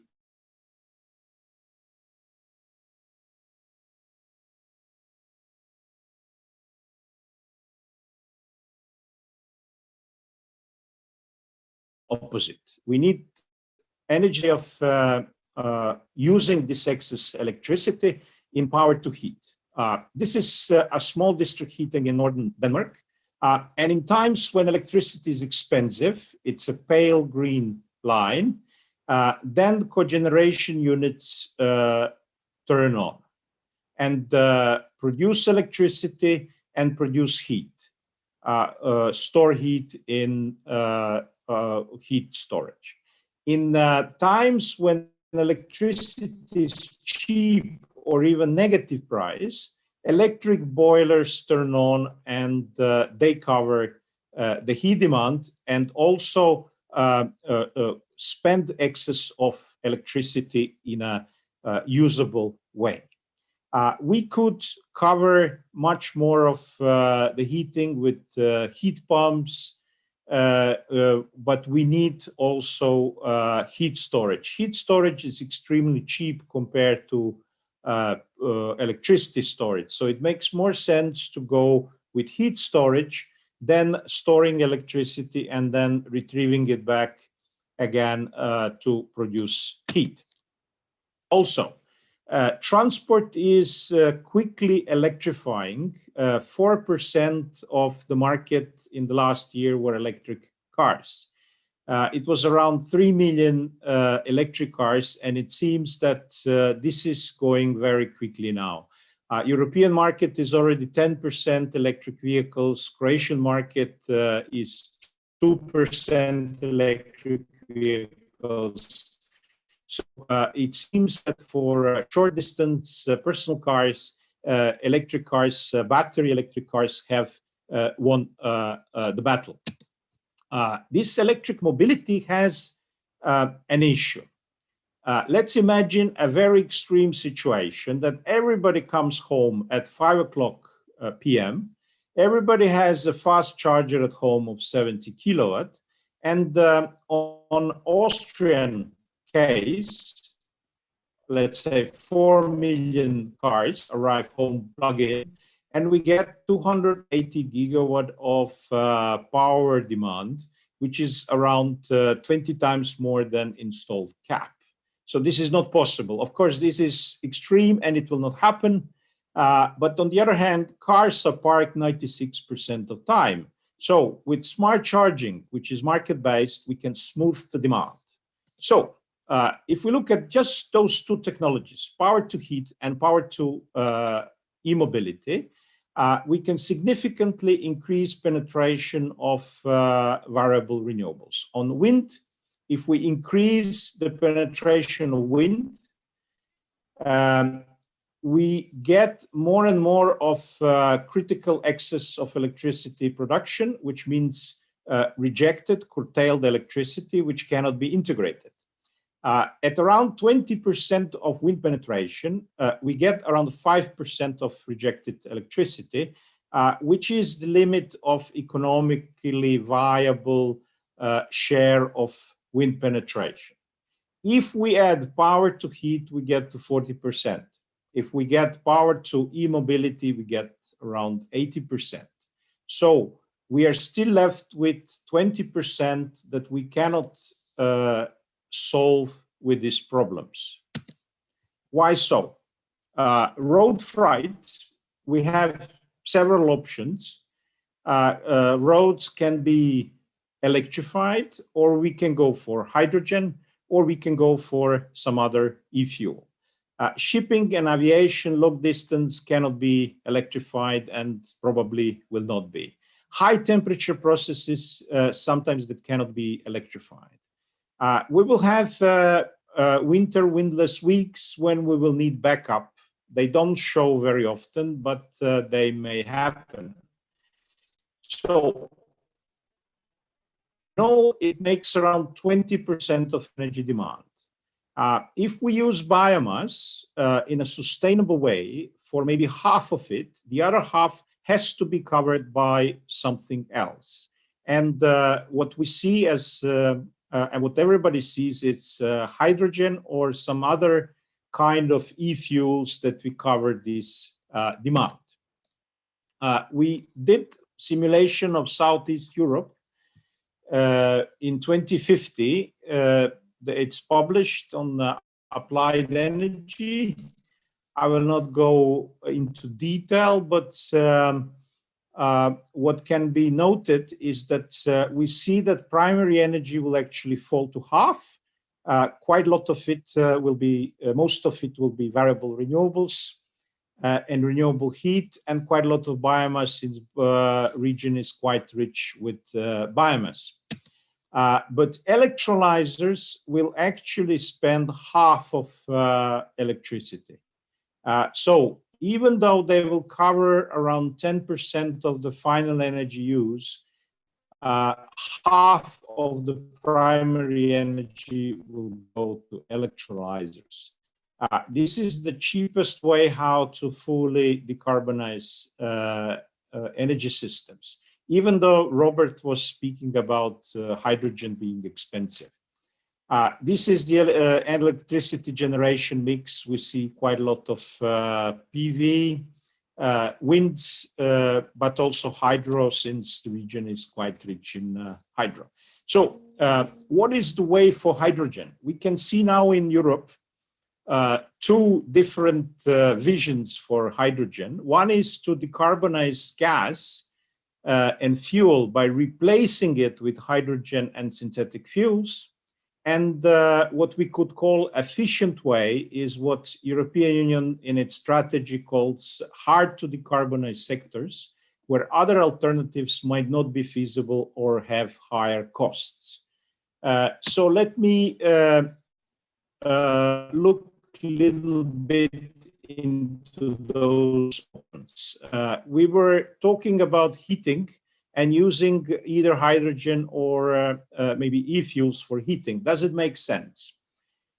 If we use electricity coupled with heat storage and heat pumps, then we need around 1.6 terawatt hours of electricity in the Union. If we produce hydrogen by electrolysis and then store it, transport it, we probably need something like 5 times more primary energy from renewables. If we go to e-methane, synthetic methane produced from green hydrogen and green CO2, we need 10 times more. So I don't really see hydrogen in heating because we can easily cover all the heating needs, low temperature heating needs with electricity and heat storage, district heating and heat pumps. But on the other side, in road transport, we have a bit more complicated issue. Yes, electricity is most efficient way to deliver transport, but because of energy density of batteries, which is rather small, we will not be able to electrify up to half of the transport. And then we will have to use either hydrogen pathway, which means around double more electricity from primary energy, or we will have to go to synthetic fuels, which will then mean even more, 7 times more electricity from primary energy if we go to e-DME or e-methanol or some other option. So what we see as a good solution, there will be Paretos dividing electricity and fuels, which means that short distance transport will mostly be covered by batteries, and long distance transport will then have to sort out which of the hydrogen or other hydrogen-based fuels will win. We don't see winners yet because it will depend on many things Robert said, regulatory and who will invest in infrastructure. It is not really that clear. But probably half of the transport will need hydrogen or some kind of hydrogen-based fuel. So what we can conclude about the energy transition is that wind and solar are going to be the main energy sources, primary energy sources of future. Around 98% of the investments in the last few years was in wind and solar in European Union, in the power sector. But they're difficult to integrate. And that's why we need integration of power, heating, cooling, water, and transport systems. And the new integration strategy has correctly shown the way. We will need smart energy systems, which will be cheap and simple. What we need is green hydrogen because of 2 reasons. One reason is because we actually want to decarbonize those sectors. If we use gray hydrogen, it means we are not decarbonizing sectors. Also, we need green hydrogen because this is the cheapest way how to finish the energy transition. Without green hydrogen, we cannot close the whole story. So what we actually urgently need from developers, from companies, is cheap electrolyzers. We have to push the price of hydrogen to 1/3, 1/4 of the current one, of the green hydrogen, so it can be competitive with gray hydrogen, and it can easily replace gray hydrogen in industry, and then slowly move it to the transport sector. Thank you very much. Thank you, Neven. Me and Neven have numerous discussions previously at the conferences, now mainly online, And we, in general, agree, except that he is probably too optimistic about the batteries in my taste, and I'm probably too optimistic on hydrogen in his taste. But in general, we agree on this energy transition topic. Are there any questions on this? I don't see any on the energy transition. I think that's I think you got covered all the aspects of energy transition and the role of hydrogen in it. And I will now announce myself, because I will try to continue with this energy transition and the role of hydrogen, but specifically what can be done in Croatia. So let me share the screen. And I have to move to the beginning. Okay. Okay, so the title is Opportunities for Hydrogen in Croatia, Energy Transition. I don't have to present myself. I think most of you know me. I'm now retired at university, but I'm actually working more than I was working before, and mainly on the projects. That shows that there are many projects now on hydrogen, even in Croatia. So very shortly, what is energy transition? Neven already covered this, and what role hydrogen should have in it. Also, so I will mainly concentrate on this third part, what can be done in Croatia. So energy transition is a transition from, let's say, a fossil fuel, primarily fossil fuel-based energy system to renewable-based energy system. And the reason for this transition is carbon dioxide and the global warming. So this is an EU view on hydrogen's role in energy transition. Jorgo mentions most of this, but he didn't show, I think, this slide that shows what are the roles that in the EU view hydrogen should or could have in this transition period and also in the energy future. First of all, is enable a large-scale, efficient renewable energy integration, and then distribute this energy across sectors and regions. Sectors meaning not only for power supply or electricity supply, but also in transportation and in heating. And then also, and that way act as a buffer to increase the system resilience. But at the end use, the hydrogen will have a role in to decarbonize transport, to decarbonize industry energy use, and also serve as a feedstock in some industry that use hydrogen, and that hydrogen is now being produced from natural gas. So if we replace this gas with a green hydrogen, that will also contribute to decarbonization. And then in heating, hydrogen can decarbonize to some extent. We asked this question to Jorgo, and he thinks there's a lot of opportunities for hydrogen. I kind of tend to agree more with Neven. I don't think that the hydrogen has a lot of opportunities in the heating. So hydrogen has become a hot topic, or Robert used the word hype. There are daily news on new developments, new business ventures, new plans. There's a new magazine called High View that actually publishes all the development in a hydrogen business, a hydrogen industry. And on a daily basis, on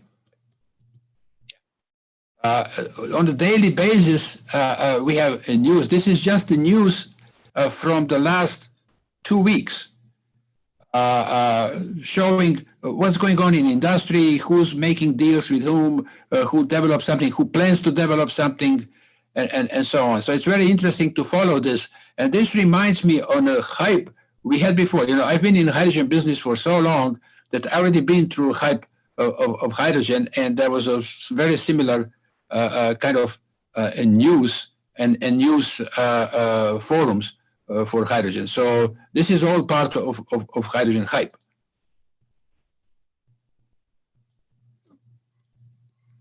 Okay, so now what can be done in Croatia? And this part of my presentation, I will first talk about the Croatian present energy system, then mention the Croatian energy strategy till 2030, role of renewable energy, role of hydrogen, present level of involvement in hydrogen technologies, briefly about Croatian Hydrogen Association, increasing interest in hydrogen in Croatia, and then about Croatian hydrogen strategy. So this is a very simplified diagram of the Croatian energy system as it is today, which is primarily based on imports of natural gas and oil and some coal as well. We have domestic resources of both wood and biomass, natural gas and oil, and then we have hydropower plants and wind and solar power plants. And also we have 1/2 of nuclear power plant, which is at the border with Slovenia. We also import a lot of electricity, and we use this in a traditional way, showing this is a residential commercial sectors in industry and transport. So this is Croatia is relatively good position because it has a lot of energy provided from hydro, also from some wood and biomass. And so reaching the goals, as Neven has shown, of decarbonization was fairly easy for Croatia. So this is how much renewable energy we have. We now have, I was really surprised when I found this data that we almost have about 1 gigawatt of installed capacity from renewables, mainly from wind, but some solar, small hydro, biomass, biogas, and also in Croatia they count cogeneration also as a part of the renewable. This is actually showing only the generation that is in a system now of let's call subsidies, but there is also some of them that came out of those subsidies, and they are not counted here, but they are maybe in the order of 20, 30 megawatts. And this also shows the generation in December from this, so mainly from wind, biomass. Solar is very small because December was probably not the best month for solar, and also there may be some new solar power plants coming, counting here, but not really coming to full work in December. Croatia has an energy strategy up to 2030 with the outlook to 2050. And we can see there that currently Croatia has a 27.3% of in the baseline share of renewable energy in the final consumption, or 45% in electricity generation. And the goal is to increase those shares to 2030 or 2050. S0 is a business as usual. S1 is a very rapid energy transition, and S2 is a slightly moderate energy transition. And in all of them, we plan to increase the share of renewable energy in the electricity generation up to 80, 82, 88%. In the final consumption, relatively modest, 37% by 2030, or 65% or 53%, depending on the scenario. Also, the share of electric vehicles on the road up to 30% in a business as usual scenario, but up to 85% or even 65% by 2050. Renewable energy, this is the types of renewable energy that are in the Croatian energy strategy, and it looks like this strategy was trying to satisfy everyone. So there is a hydro, there is wind, there is solar, there is biomass, biofuels, geothermal, and Croatia is really blessed with all those resources, and it should use them to be energy independent and to be clean. This is in the power generation. So again, we have a solar, which is yellow, and wind, which is green, which is predominantly by 2050. We also have a hydro that is now, Croatia now is generating about 40 to 50%, depending on the year, from hydro.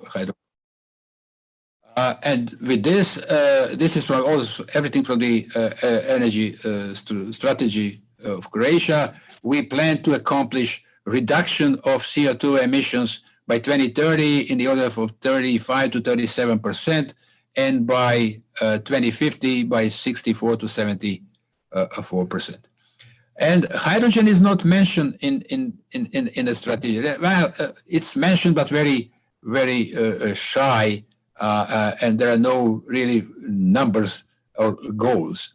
So European Union has launched a study for each country member for hydrogen opportunities, And they considered our energy strategy, they consider opportunities in Croatia, and these are the results. What came out of this study is that there is a potential for up to 2030 to employ 26 to 150, depending on the scenario, megawatts of electrolyzers, and then use this hydrogen in industry, in buildings, in transport, and in power as a load leveling.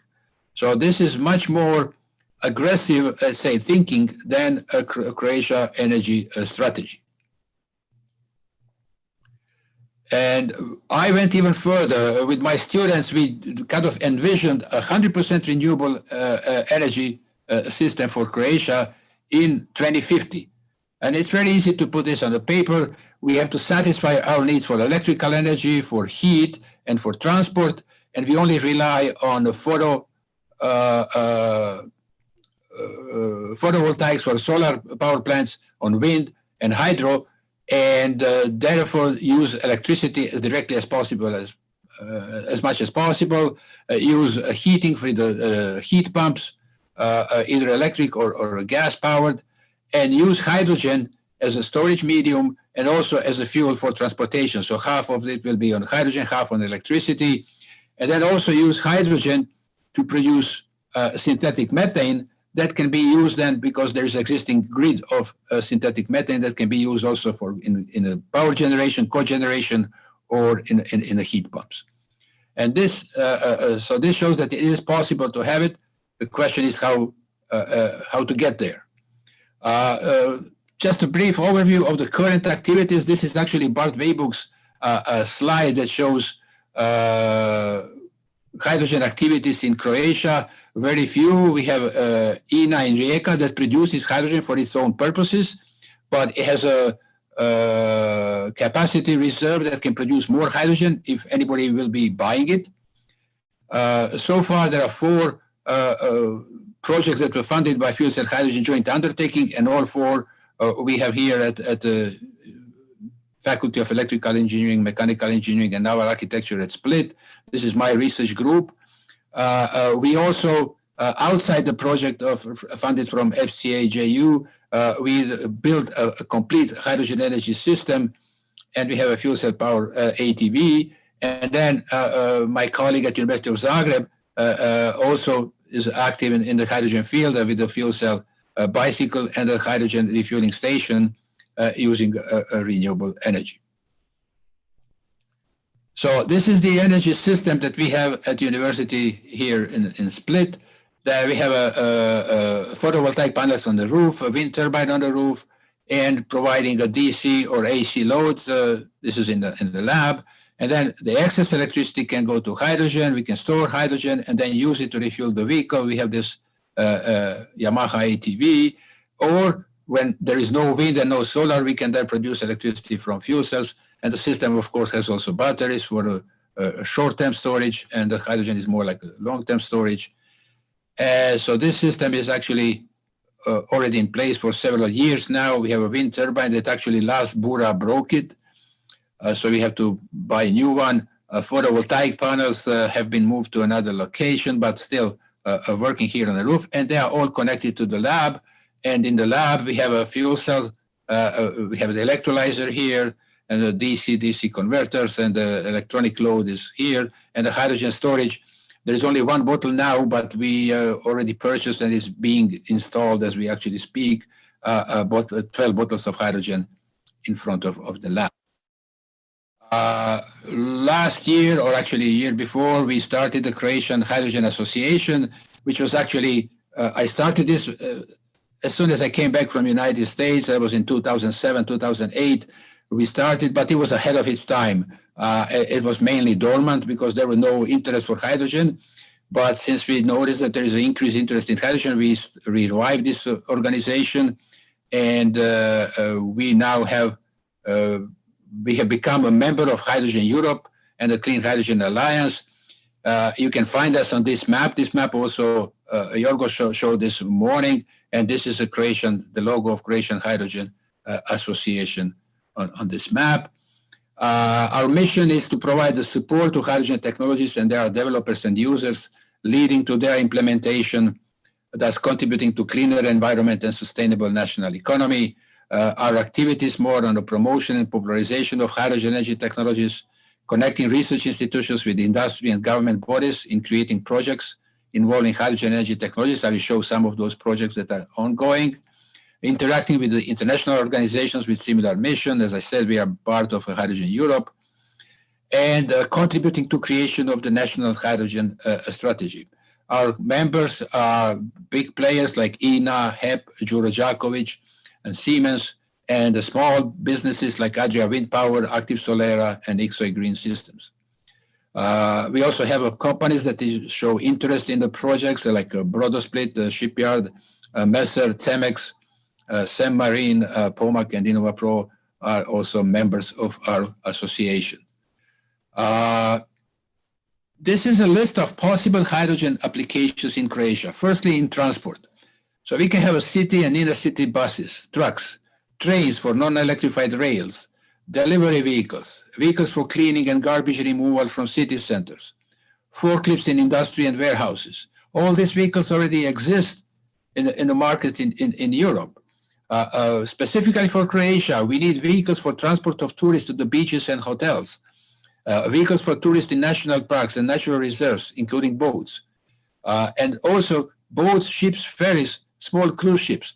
Croatia was once a world between 3 or 4 leading countries in shipbuilding.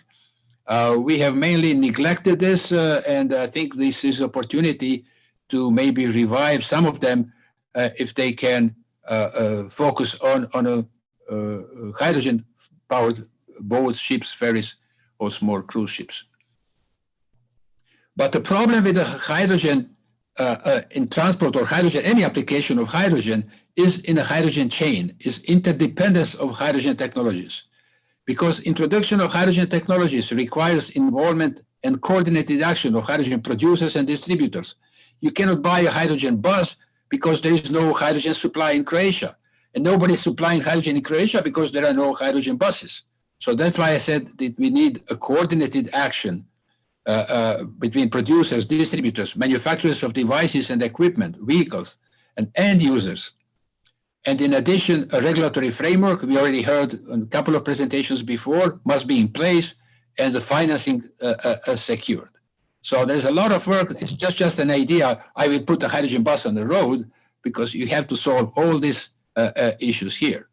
So yes, for all these vehicles, we will need the hydrogen refueling stations and hydrogen supply infrastructure. And this is a possible hydrogen refueling network.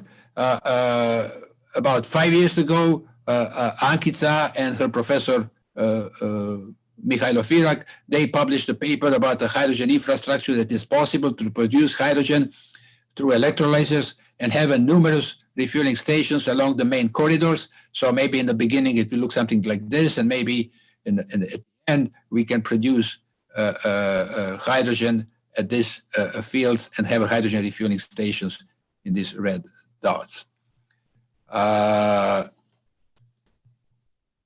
But also we can use hydrogen generation for storage of energy from renewable energy power plants. We can use fuel cell cogeneration units, or use green hydrogen in cement and petrochemical industries, or we can, if you don't know what to do with hydrogen, we can inject it in natural gas pipeline system up to a certain percent. Croatia has a natural gas grid that has been extended even further to the south, but there is a problem in the south because there are no users and there are no distribution grids. They are being built. We have a lot of roadworks now split by putting the natural gas pipelines. But I think the better option would be to put a natural gas fuel cells near the major pipeline, and then rely on the existing electricity grid to provide hydrogen. And also we have one project that is ongoing, which is somewhere here near Zagreb in thermal power plant Jertovec, that is going to be decommissioned. But instead of using natural gas, it may be producing a green hydrogen and injecting in a grid of natural gas. So this is the list of recent hydrogen-related projects at the various stages of development. Some are just the ideas, some are really going on. Actually, today at 10 o'clock, there was an announcement of city buses and the refueling infrastructure in the city of Zagreb, which is a project that I'm proud to be a part of it. City of Zagreb and INA are developing this project with the PDA. Bart mentioned this as a project development assistance that they got from Brussels. Similar projects we would like to have with the postal service vehicles, again involving INA and the Croatian Post Office. There is a project I just mentioned in the previous slide, the green hydrogen generation and injection in natural gas pipeline. There is a project about the wind farm load leveling using electricity from a wind farm when the price of electricity is low, and then instead of selling it for the low price, they can produce hydrogen and then selling either hydrogen or selling electricity at a higher price at a later time. Hydrogen for decarbonization of energy in cement industry. I just recently learned that CEMEX is going on with this pilot project. Actually, there was an announcement in that Hydrogen View journal that I mentioned before about the cement industry doing this, and I sent an email to CEMEX, and they said, yes, we are doing it. We will let you know how it goes. Then there's an idea to use a boat between the airport and the city harbor and equip it with the fuel cells and batteries and have it as a hybrid. And the same company also can produce its own hydrogen from a solar power plant in a split background. And then also there's an idea of using hydrogen, producing hydrogen from garbage, and we will have two presentations later in a second part of this webinar. So in the conclusion, hydrogen can have several roles in the Croatian as well as in European energy transition, which is enable large-scale integration, renewable energy integration, and distribute it across energy sectors and act as a buffer. Also to help decarbonize transport and help decarbonize certain industry as a fuel and as a feedstock. There is an increased interest for hydrogen in Croatia as compared to maybe 10 years ago or 5 years ago or last year, a tremendous increase in interest. And we definitely need the Croatian hydrogen energy strategy to take advantage of the EU hydrogen strategy that Jorgo mentioned, and to create opportunities for hydrogen in Croatia. And I have a breaking news here, because last week Croatian government has made a decision to make a national hydrogen strategy, and the working group has been proposed. And the next presentation, Akita will tell us more about this. I'm sorry if I took under from your presentation, but this is all I have for you. So I'll be happy also to answer any questions if there are questions.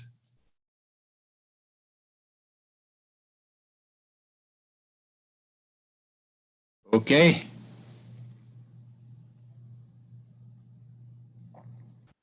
There is one question here.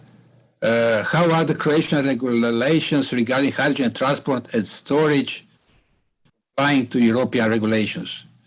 I think I can answer very briefly. We don't have a Croatian regulations, and so we, in the cases where there is no Croatian regulation, we then use European standards and European regulations.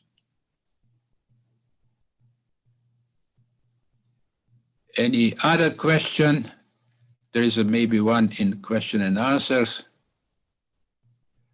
Until now, I heard only about electrolysis as a methodology for hydrogen production. However, some other concepts are under consideration, at least in the scientific community, such as photoelectrochemical or photochemical water splitting. Are these concepts considered as potentially viable technologies in a real-world system?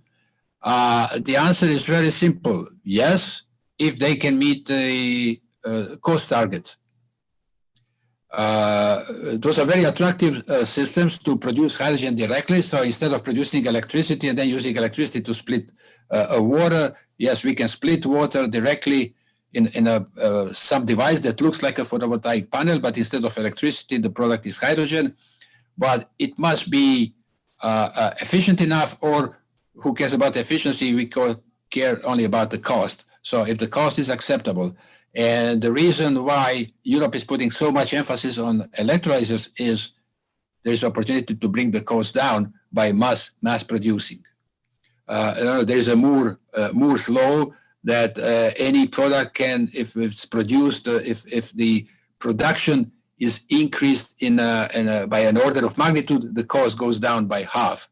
So that's why European Union is setting this goal of 2 times 40 gigawatts of electrolyzers, hoping that the price will fall down by 4 times.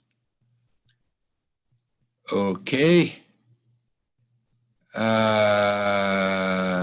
There is no more question, and I will ask then Ankica to tell us about the hydrogen, Croatian hydrogen strategy. Ankica? Yes, I'm coming. Just a second to share my screen.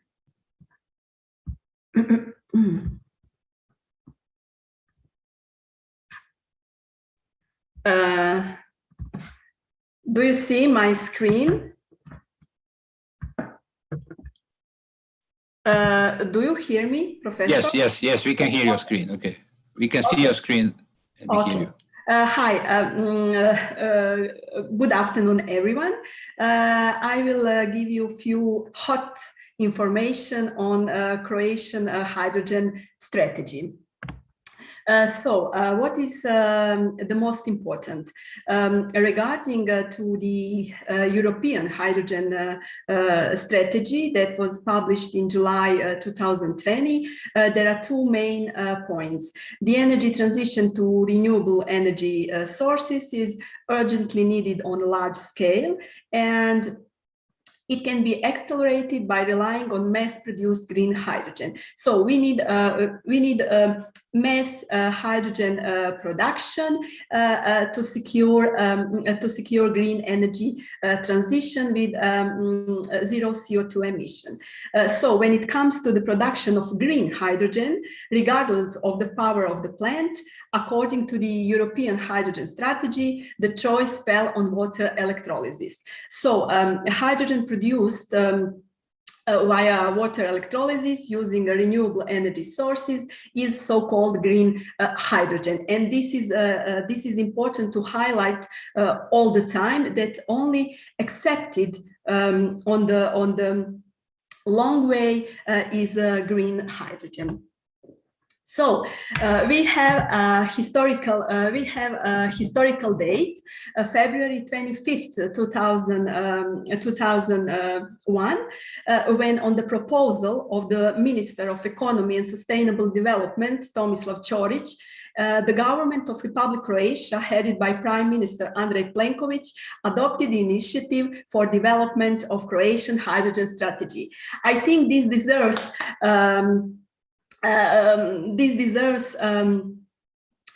attention of all of us in Croatia, because I would say our big dream is coming true.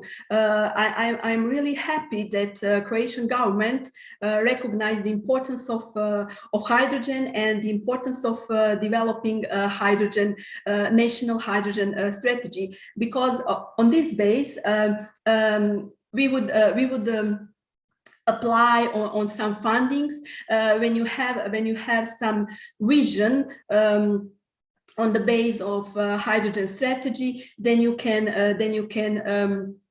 develop your project, and then you will achieve your results based on energy transition without CO2 emission.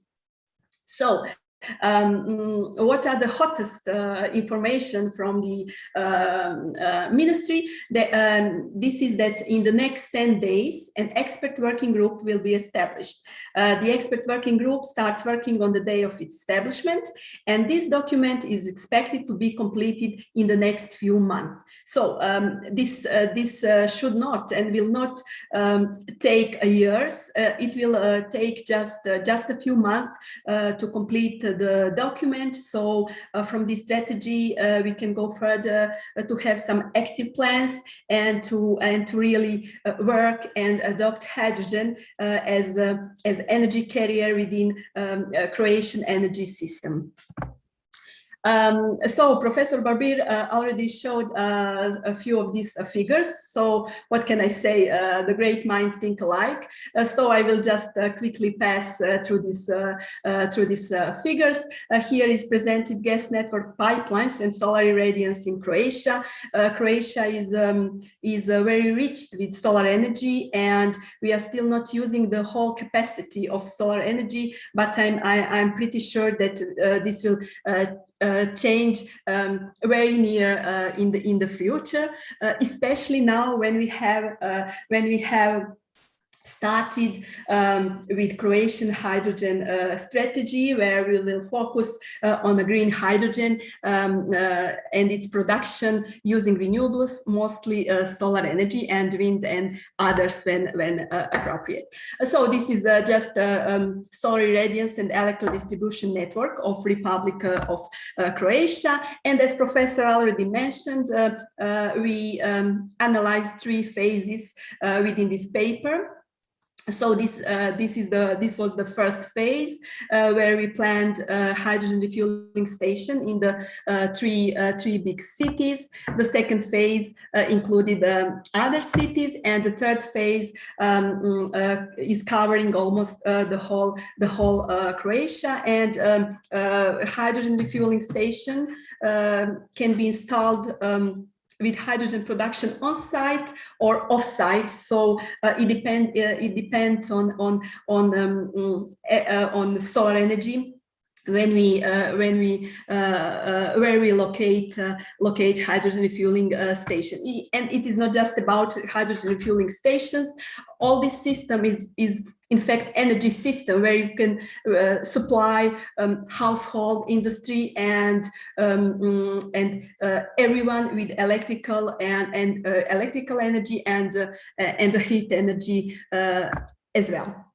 So how we will achieve all these results and our ideas and plans just in this way. So to become climate neutral by 2050, we need to act together, and this together means academy, industry, and the policy. And I think we are on a good way. We are doing good things, and there are more good things are to come.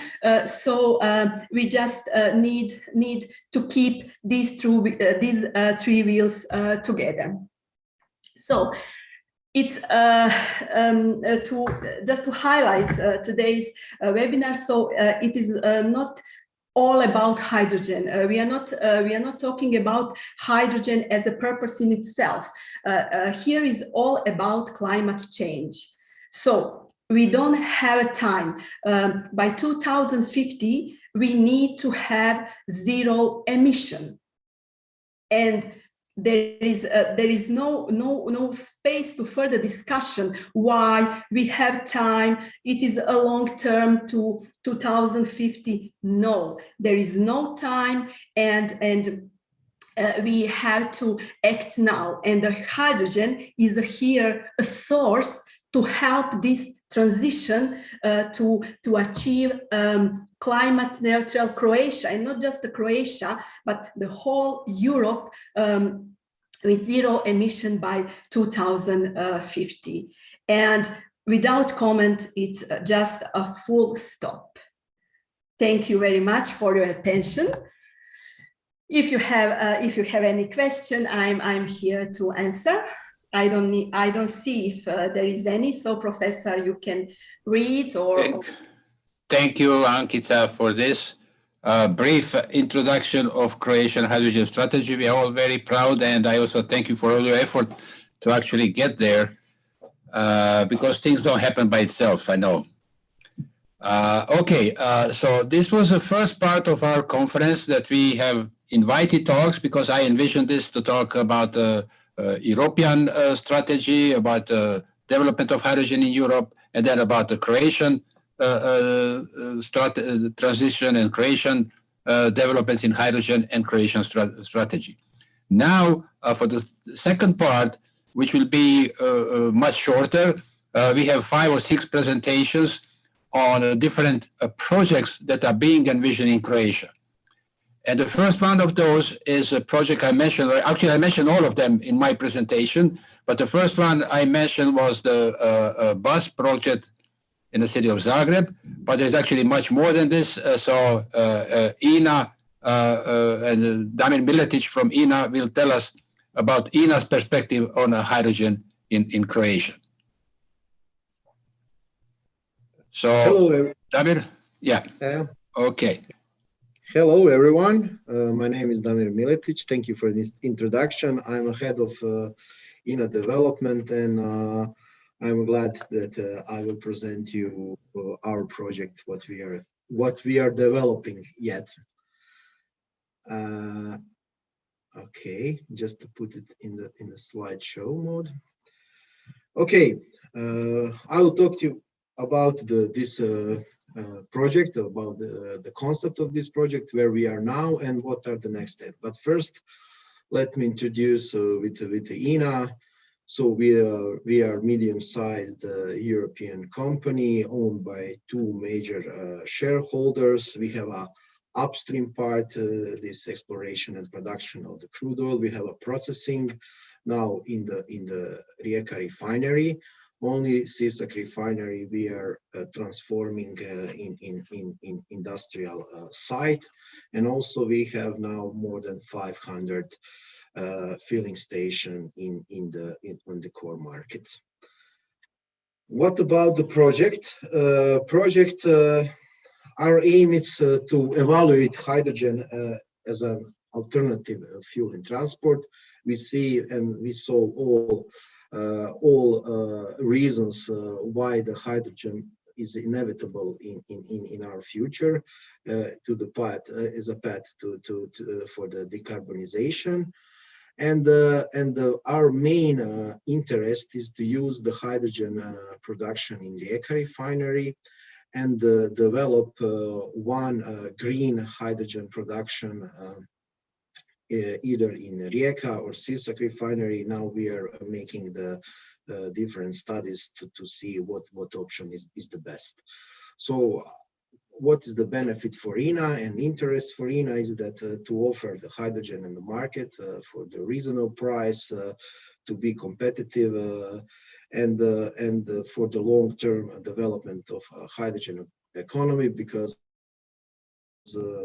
as you all see, so in these presentations before, that it will be the major supplement for the diesel in the future. We also want to contribute to Croatian energy strategy in decarbonization in transport. So this transformation to green and low carbon energy, this is also something what we want to use to be on that train in the path of our transformation to greener company. So what about the project? So idea started with our hydrogen production. What we have in Rijeka, we have a big surplus of hydrogen produced by steam methane reformer.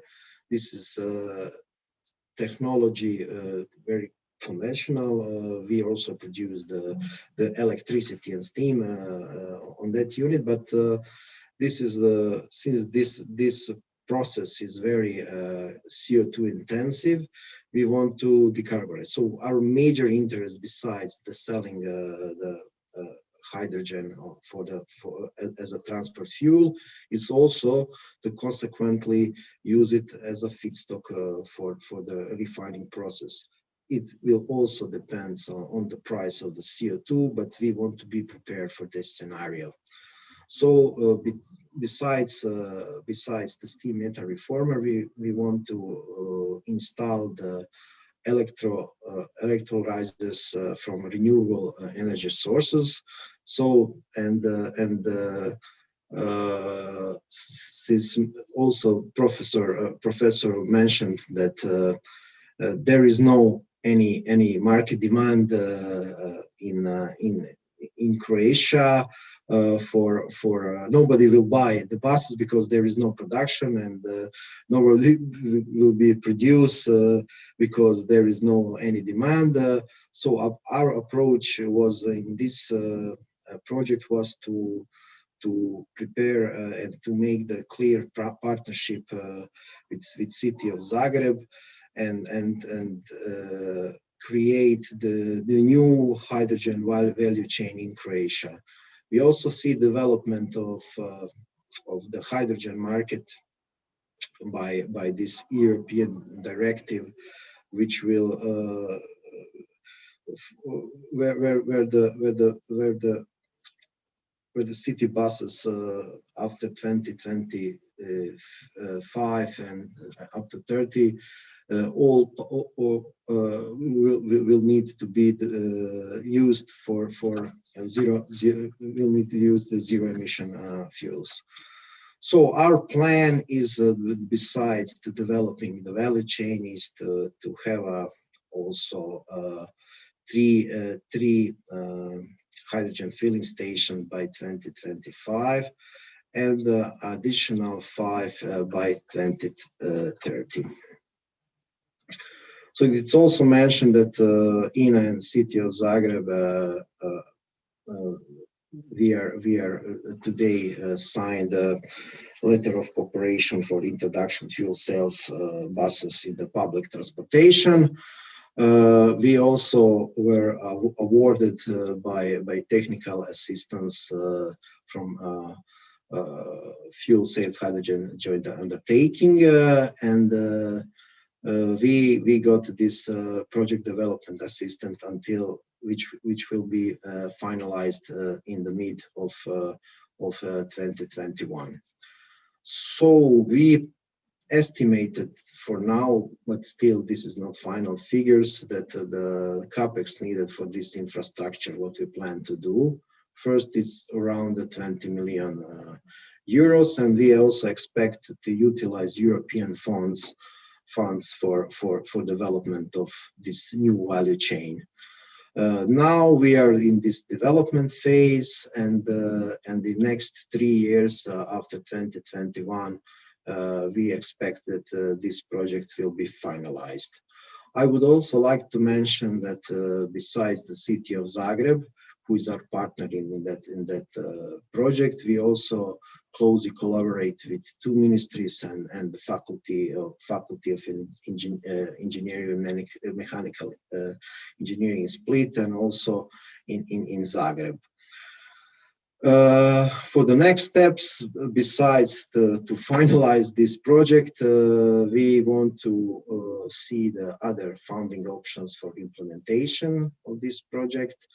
We will also continue to actively work with Croatian Hydrogen Association and Hydrogen Clean Alliance. So our resources also are contributing in this hydrogen strategy preparation. We also want to continue cooperation with the scientific community, because we also want to see, besides usage of these new inventions, but also we want to see the potential of the new resources what will be needed for this economy, hydrogen economy, and we want to develop the new business concept for the hydrogen in Croatia, since only transport and our own usage in terms of decarbonization, I think it will not be enough, and we need to expand more. And that will be all from my side. If you have any questions.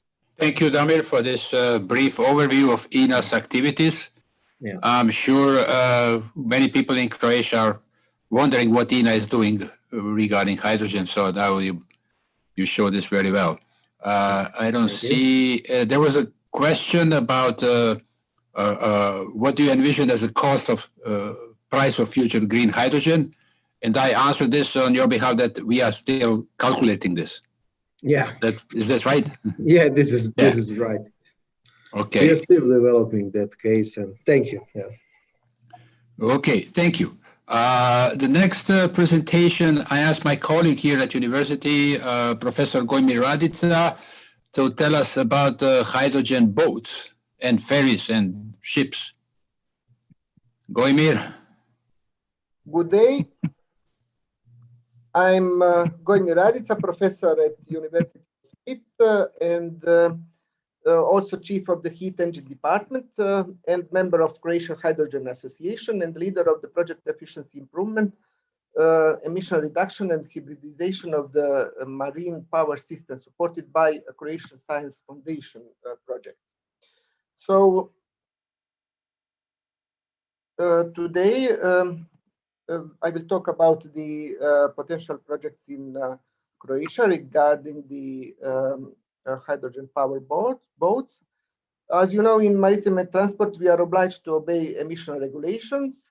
Nowadays, ship owners are interested in the introduction of zero emission technology for ships, and Croatia has a lot of possibility and advantages to use hydrogen, such as catamarans for coastal traffic and island connections, tugboats, boats in national parks, as well multifunctional barges with the possibility of autonomous navigation, and the hydrogen fuel transport.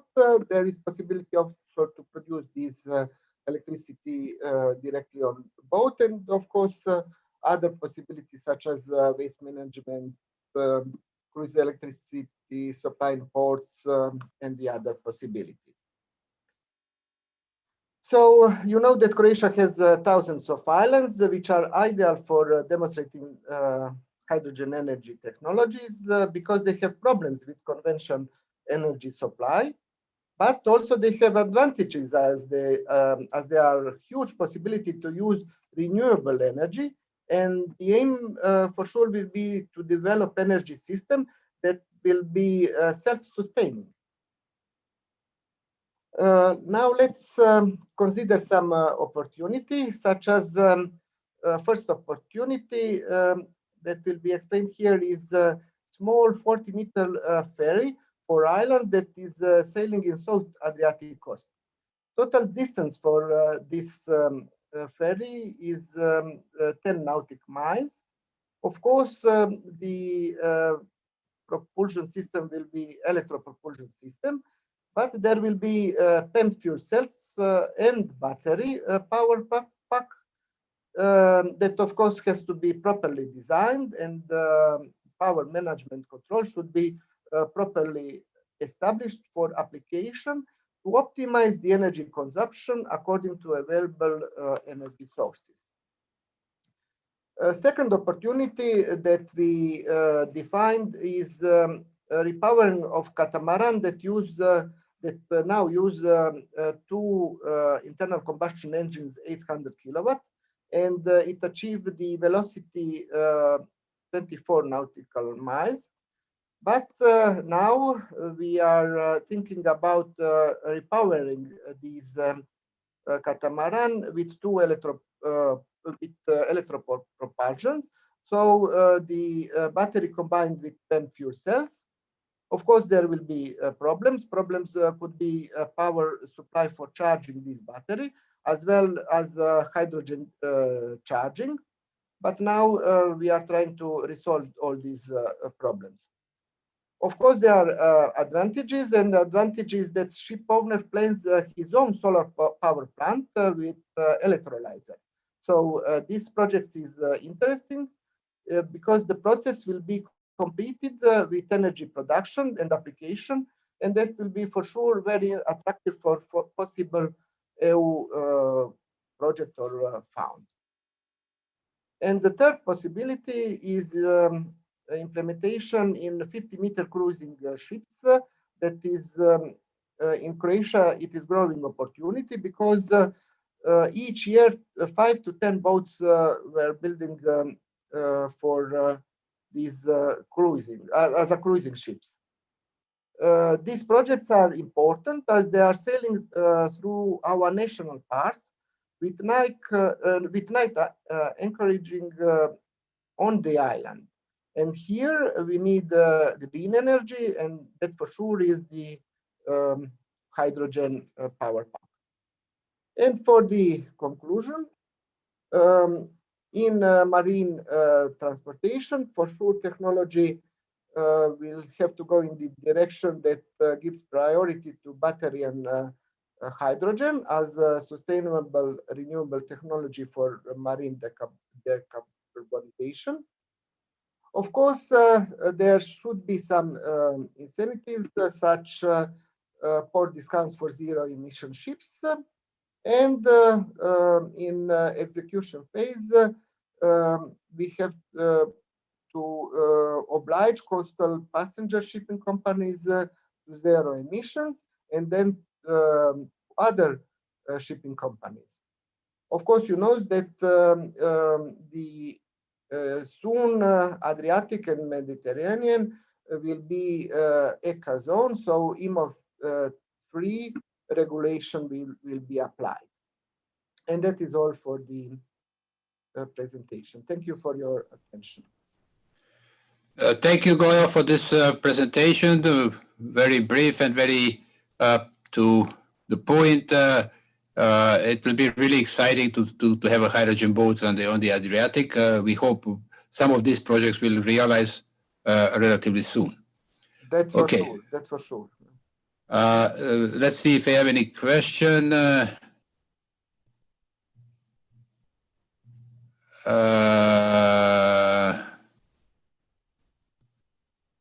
That's something else. I don't see any question about the goal. So, okay, let's go to the next one. Next one will be on production from waste to green hydrogen. And it will be by a company called SMO. They are one of the first members of our association. And I don't know if the presentation will be given by Julie or by Ivana. Ivana says she has some problems with her voice, so maybe Julie will tell us about it.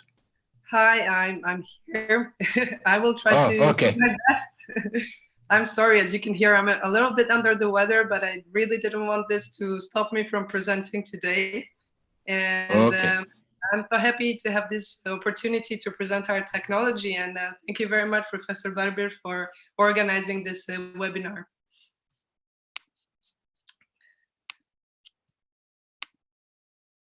So can you just confirm, please, that you see my presentation?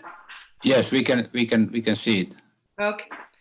So my name is Ivana Šojukić, and I'm a co-founder of Active Solera, which is a company developing waste to revenue projects in Croatia.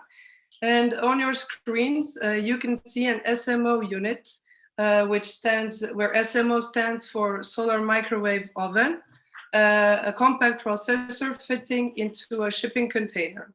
It is a patented autonomous plug-and-play system,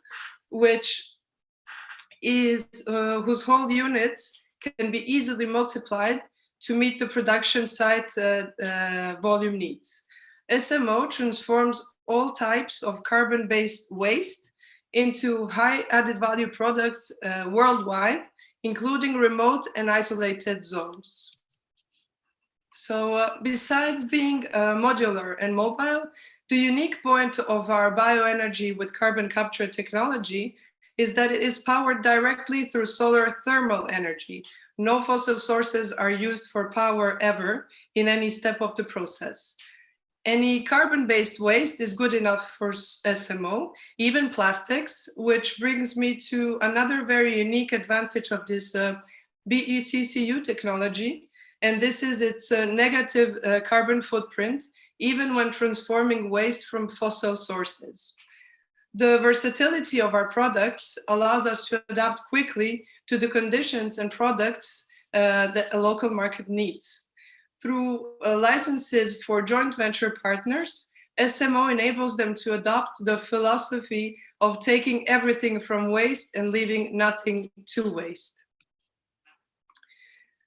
Natural processes participate to cyclic CO2 exchange, maintaining the balance between the CO2 present in soils, biomass, and the atmosphere. So we all know that the nature does an excellent job. However, human activities, and in particular the overuse of fossil sources, create an imbalance by strongly enhancing CO2 emissions. This is where SMO comes in as a dynamic carbon sink, offering a two-way solution by avoiding new CO2 emissions with the use of bioenergies and by storing the fossil CO2 into long-lived SMO carbon products.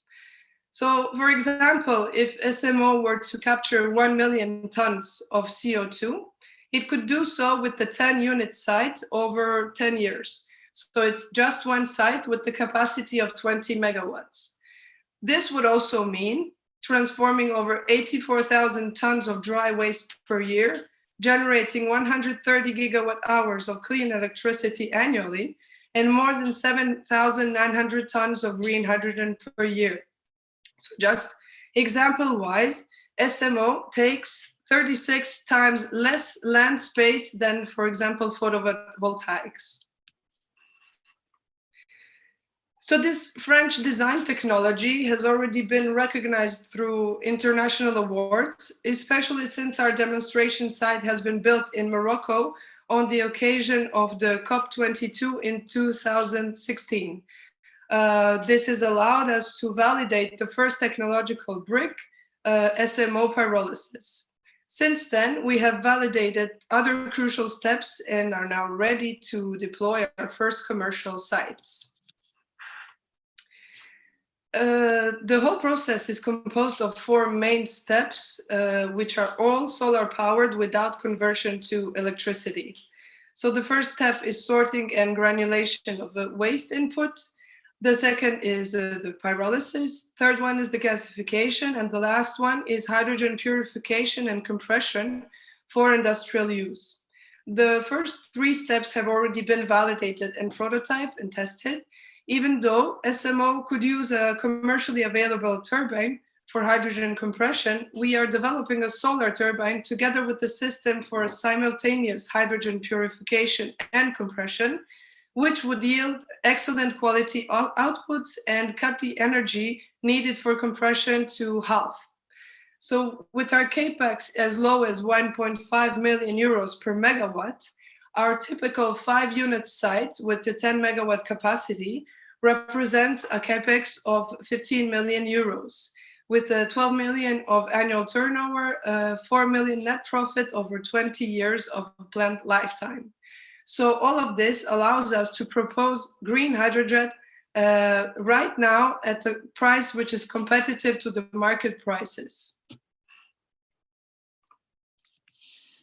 Each of our production units may generate a diversity of products, all with the negative carbon footprint and the high added value, which are selected on the opportunities given by the implementation zone. Today, we're putting an accent on the markets aimed by our commercial site in Croatia. So hydrogen and electricity in their classical production modes use fossil sources as raw materials or in their production cycle. As both are used in energy production and distribution, including their use for transport, they are one of the most impactful solutions to decarbonize our lifestyle, with exponential projections for the next 10 to 30 years. Our ecological impact makes us eligible for emitting carbon credits as a voluntary or mandatory compensations. For all of our products, we are looking to develop long-term offtake contracts with our clients, and we offer them in exchange zero carbon products without the ecological surplus in price, since we hold a position in the lower third range of the market prices. In our Croatian project, together with our partners, we want to offer a solution to turn waste accumulated and forgotten on Croatian islands into green hydrogen and electricity. By developing a boat using hydrogen fuel cells for power, we will be able to transport the waste from the islands without CO2 emissions, additional CO2 emissions.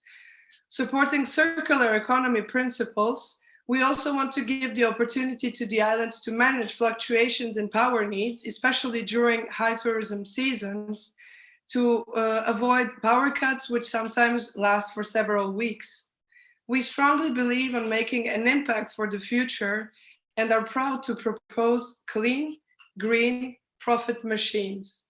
Please feel free to contact us via email or phone if you have any questions or wish to simply discuss. We're always happy to connect.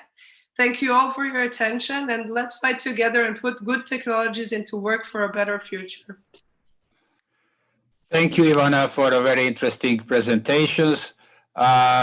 We often neglect actually waste as an energy source, but waste is not energy source. Waste is a big problem, especially in Croatia and especially on the Adriatic coast, because so far we have no solutions. We are just dumping the waste and then covering with the earth. But this is a great way to create something useful out of it. And of course, I'm very happy that useful is hydrogen. And thank you. Our next presentation is on the very same topic. So that's apparently very interesting topic also in Croatia, but also in Europe. So the next presentation will be by, I think, Mr. Zlatan Bakalovic from EXOI Green Systems.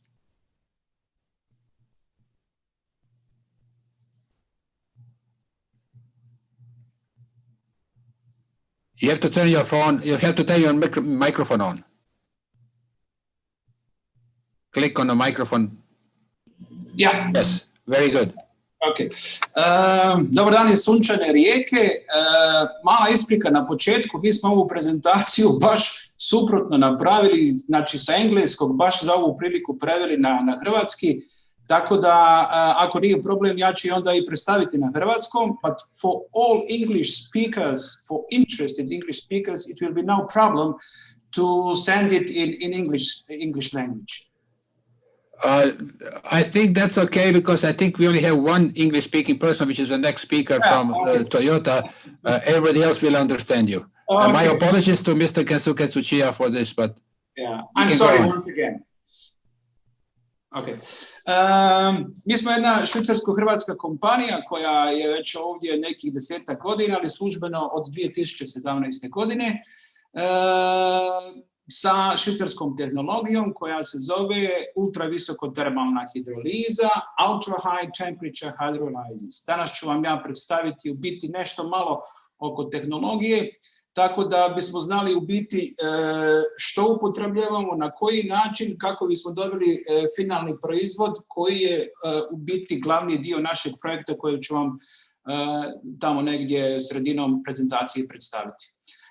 Hidroliza sam po sebi je proces uplinjavanja organskog materijala u sintetski plin, propuštajući materijal kroz reaktor pod temperaturom 1100 do 1300 stupnjeva Celzijusa u odsustvu kisika, što garantira najčišći plin koji trenutačno jedna usporedna tehnologija može napraviti.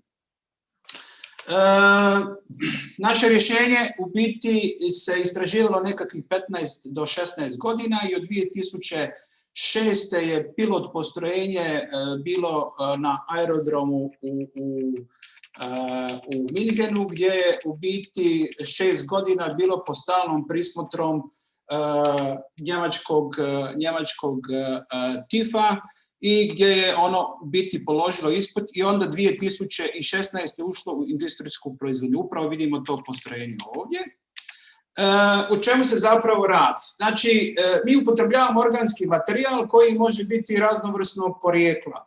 Ovdje vidite, znači da to može biti biokemijski otpad, poljoprivredni ostaci, bolnički ostaci, komunalni otpad. Ono što je trenutačno u Hrvatskoj veliki problem, to je kanalizacijski mulj, industrijski mulj, rafinerijski mulj, otrovni otpad i medicinski otpad. sve ono u biti što sadrži nekakvu organsku supstancu. Na taj način možemo je onda još bolje upliniti. Na kraju procesa izlazi sintetski plin koji ima sastav kojeg vidite upravo i taj plin uvijek ima 40 do 75% vodika u sebi. Ono što nas razlikuje sad od svih ovih tehnologija koje su malo čas bile prezentirane, a vidim da je to bila najviše elektroliza, plin, odnosno vodik u našem sintetskom plinu nastaje kao subprodukt. Znači, on je u biti sastavni dio sintetskog plina koji smo mi proizveli iz organskog materijala. Primjena sintetskog plina je onda vrlo raznovrsna, propuštajući je kroz generator, mi na taj način proizvodimo znači toplinu, električnu energiju i kao što ćemo kasnije vidjeti, možemo proizvoditi i vodik kroz odvajanje posebnom tehnologijom koja je već duže vrijeme prisutna na tržištu. Znači, postoje dva modula, modul od 5 tona na dan i modul od 25 tona na dan, tako da je proizvodnja godišnja sa malim modulom od 5 tona na dan 1600 tona godišnje i sa velikim 8000 tona godišnje, 320 dana u godini. Oni su modularni, znači Lego se mogu spajati i oni su, što je vrlo bitno i što je bilo vrlo bitno za ministarstvo, za odobrenje raznih dozvola koje su nam kasnije trebale, oni su mobilni. Znači, naše postrojenje možete seliti, možete ga kombinirati, tako da u priči koja će malo kasnije biti prezentirana, znači mi bi na lokaciju koju ćemo pričati proizvodili 100 tona godišnje, 100 tona na dan. Ovo je postrojenje, pilot postrojenje koje sam pričao, ovo je industrijsko postrojenje, znači ovo je postrojenje koje je proizvedeno i koje će se u 6. mjesecu instalirati na jednoj lokaciji u Njemačkoj. Ja moram odmah na početku reći da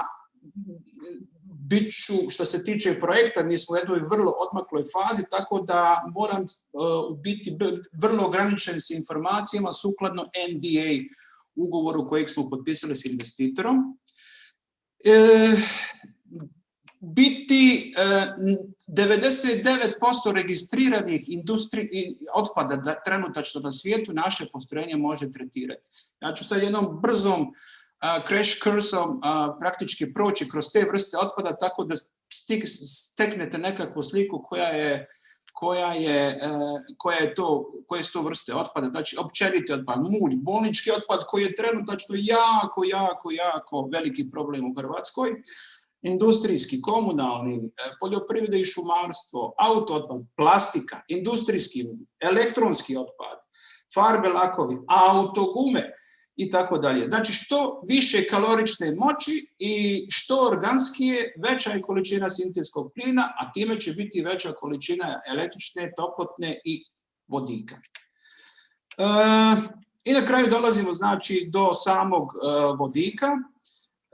Ono što nas u biti na neki način određuje, mi smo negdje između žutog i plavog vodika, tako da ovisi o materijalu kojeg tretiramo, takva će nam biti i boja. Znači, proizvodimo uvijek negdje između 40 i 75% vodika u našem postrojenju. Ovdje je jedan primjer iz nereciklabilne plastike, a to su vam plastike koje nitko više na ovom svijetu neće upotrijebiti, znači vrste plastike koje su pomiješane, čak ih više ne žele ni industrije cementa, ne žele ih također ni u spalionicama, a one su vrlo visoke kalorične moći i negdje oko 6 do 7 tisuća kilokalorija daje sljedeću nekakvu priču. Znači, ako je to ulaz nereciklabilna plastika, 8000 tona godišnje, mi sa jednim postrojenjem možemo proizvesti 920 kg do 1.200.000 kg dnevno.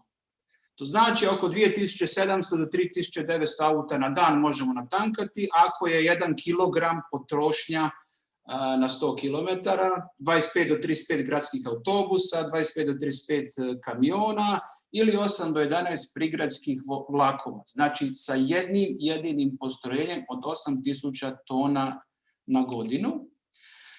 Ono što je bitno kod naše tehnologije za proizvodnju vodika pomoću UHT-a potrebno je gotovo manje od polovice energije u usporedbi s klasičnom elektrolizom.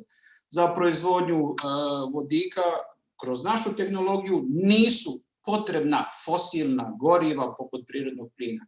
I također naše postrojenje, naša tehnologija zahtijeva puno manje procesne energije nego koja je sadržana u otpadu. Sve to na neki način vodik proizveden bez CO2 u procesu čini naš vodik regenerativnim. I na kraju dolazimo do glavne teme, znači naš projekt se zove Green Power Generation Croatia, znači naš projekt nije u nekakvoj početnoj fazi, znači mi smo vrlo konkretno krenuli u taj projekt. Izradili smo predprojektiranje, lokacija je rezervirana, zemljište postoji, lokacija je na neki način za proizvodnju ovog vodika u biti idealna, znači imamo blizinu željezničkog kolosijeka, blizinu luke, infrastruktura već postoji, trafo postoji, znači sve to već postoji i u biti trenutačno se bavimo geomehaničkim istraživanjima sukladno, nažalost, nedavnim događajima tipa potresa, jer želimo na neki način, a to je privatna investicija i investitor se želi na neki način obezbijediti da je lokacija koju smo izabrali, koju smo krenuli, da je ona na neki način koliko toliko sigurna. Na ovoj lokaciji će se inače proizvoditi, znači, osim vodika, električna energija i toplina, za koju smo već našli, znači, krajnjeg korisnika, poznato je, znači, električnu energiju će preuzimati HEP, za toplinu grad, odnosno komuna u kojoj se nalazimo i predviđeno je, znači, da ćemo u 3 faze ići. Prva faza bi bila, znači, predprojektiranje koje, kako sam rekao, već gotovo. Druga faza je instaliranje 4 postrojenja. Vi vidite dolje, to su 4 velika, 4 puta 25 tona, to je znači 100 tona na dan. I mi predviđamo da će sa ovim 4 plus 1 malo od 5 tona, proizvodnja biti negdje oko 7 megavata električne energije, topline isto toliko i proizvodit ćemo dnevno 4200 kg vodika dnevno. Znači mi sa jednim postrojenjem u biti možemo komotno ovisnosti od materijala proizvoditi 1000 kg vodika. Sad, šta kaže matematika? Na kraju balade uvijek dolazimo do matematike. Ovdje je jedan layout čitavog tog koncepta. U biti je to, znači, jedna tvornica vodika gdje vidite kako je to sve posloženo. Znači, ne bi se sad puno tu nešto i zadržavao, ali hoću reći samo da nismo na početku, nego da smo dosta podmakli u ovoj ideji. Ja se ovom prigodom mogu samo zahvaliti, za razliku od svih dosadašnjih žalopojki koje slušamo u medijima i tako dalje, da nas je i ministarstvo, i vlada, i država, i naravno lokalna zajednica maksimalno podržala u ovome, iako smo počinjajući prije 2,5 godine bili, da me se krivo ne shvati, space shuttle za onaj stadijum kojeg smo našli u Hrvatskoj. Bilo je mnogo nepoznanica, to sam upravo htio reći. Znači, od planirane proizvodnje vodika korist bi da kako imala je lokalna zajednica, s kojom smo upravo pričali na ovu temu, jer lokalna zajednica u biti daje najvažnija odobrenja. Ministarstvo vas u biti samo na taj način poprati i u biti na neki način verificirano što nam je lokalna zajednica već na neki način priznala. Mi želimo biti dio sustava. Znači, želimo biti dio sustava jer smo jedna multidisciplinarna tehnologija, kačimo energetiku, kačimo, znači, Ministarstvo zaštite okoliša.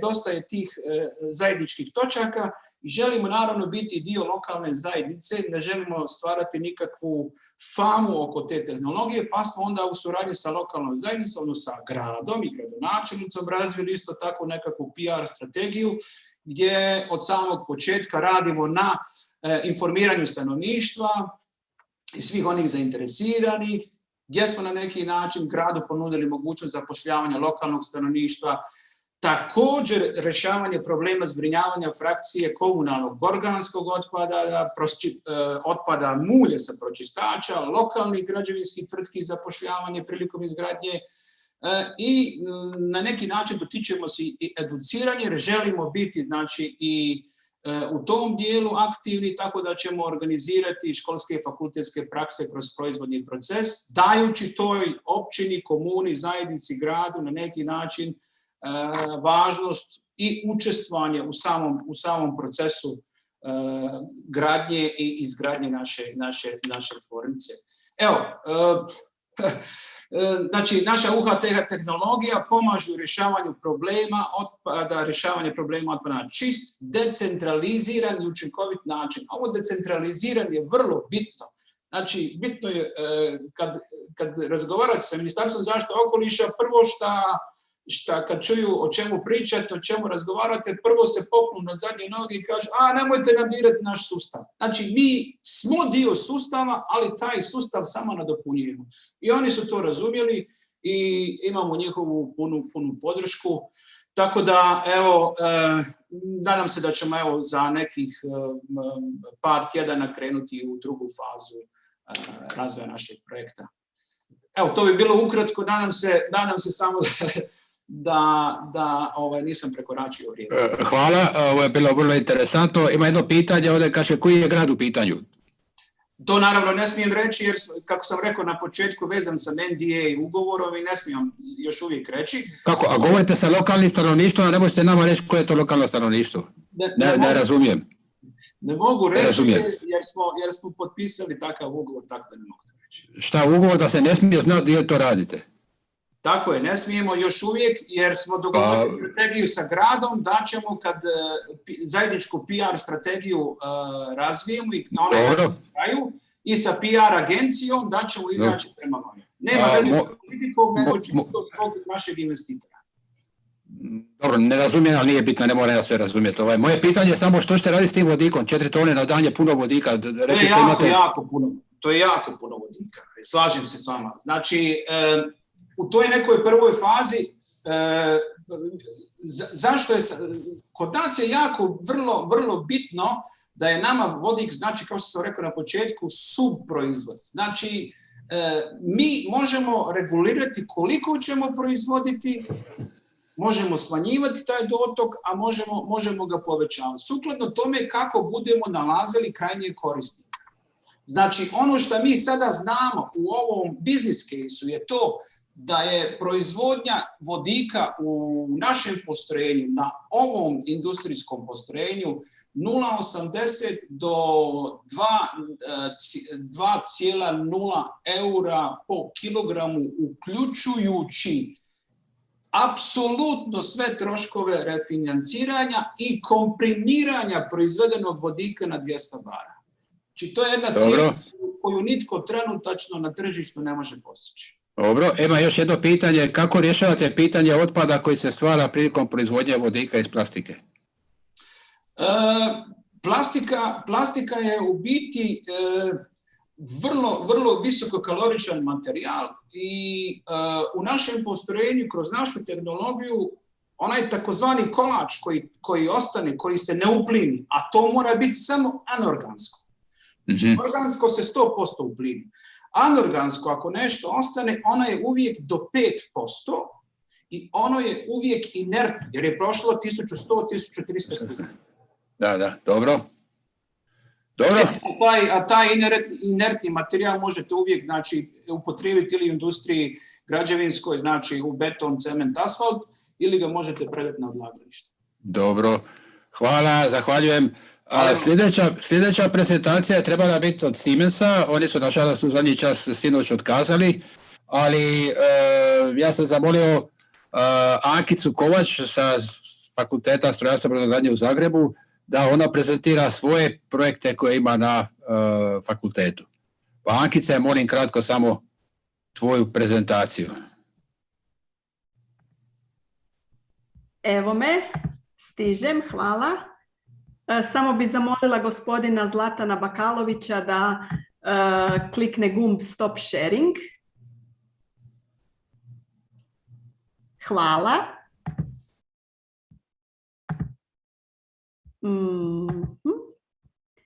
Evo me. Evo ga, samo kratka potvrda, jesam dobro šerala.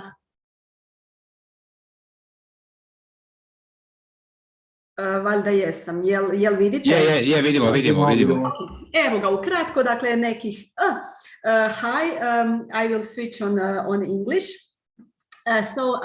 Now I will shortly present green hydrogen projects that we are working on in Faculty of Mechanical Engineering and Naval Architecture. This will be just a fast run through the finished and ongoing projects, but more information you can find on hydrogen.hr website. Green hydrogen projects at the University of Zagreb, Faculty of Mechanical Engineering and Naval Architecture, where I am head of Power Engineering Laboratory. Green hydrogen production system. Then we developed first Croatian hydrogen powered bicycle, first Croatian hydrogen refueling station. Then we had a project Chatziamarkakis Challenge in cooperation with Toyota Croatia, and two ongoing projects are securing electrical energy in the case of climate extremes and natural disasters, and advanced methods of green hydrogen production and its transportation. Here you can see installed hydrogen production system. Here you can see electrolyzer, and the electrical current we are getting from the solar energy through the photovoltaic modules that are installed on the roof of laboratory. Here you can see first Croatian hydrogen powered bicycle on the road. This is a bicycle powered by 300 watts PEM fuel cell with the hydrogen from 30 bars storage tank.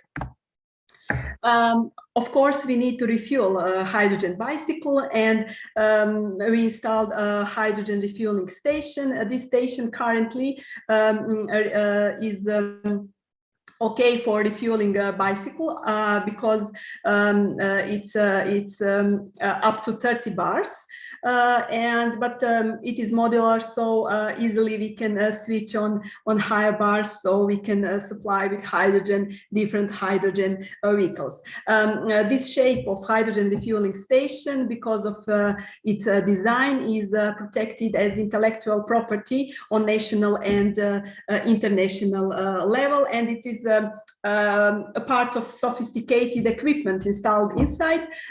It is also attractive when you are walking around it, because it has lights and it is a great effect during the night. In this refueling station, hydrogen is also produced using electrolyzer and photovoltaic modules that are installed on the roof of this station. Thanks to this refueling station, Croatia is marked on a European hydrogen roadmap. So it is noted that it is a refueling station currently for vehicles up to 30 bars. Here we can see our great project that I'm very proud of, called Chatziamarkakis Challenge, when we in cooperation with Toyota Croatia organized this road trip from Zagreb to Brussels. And with this project we wanted to promote clean transportation based on hydrogen, and our first refueling station was was in Graz, and it was really, really great and amazing experience. It was a great team.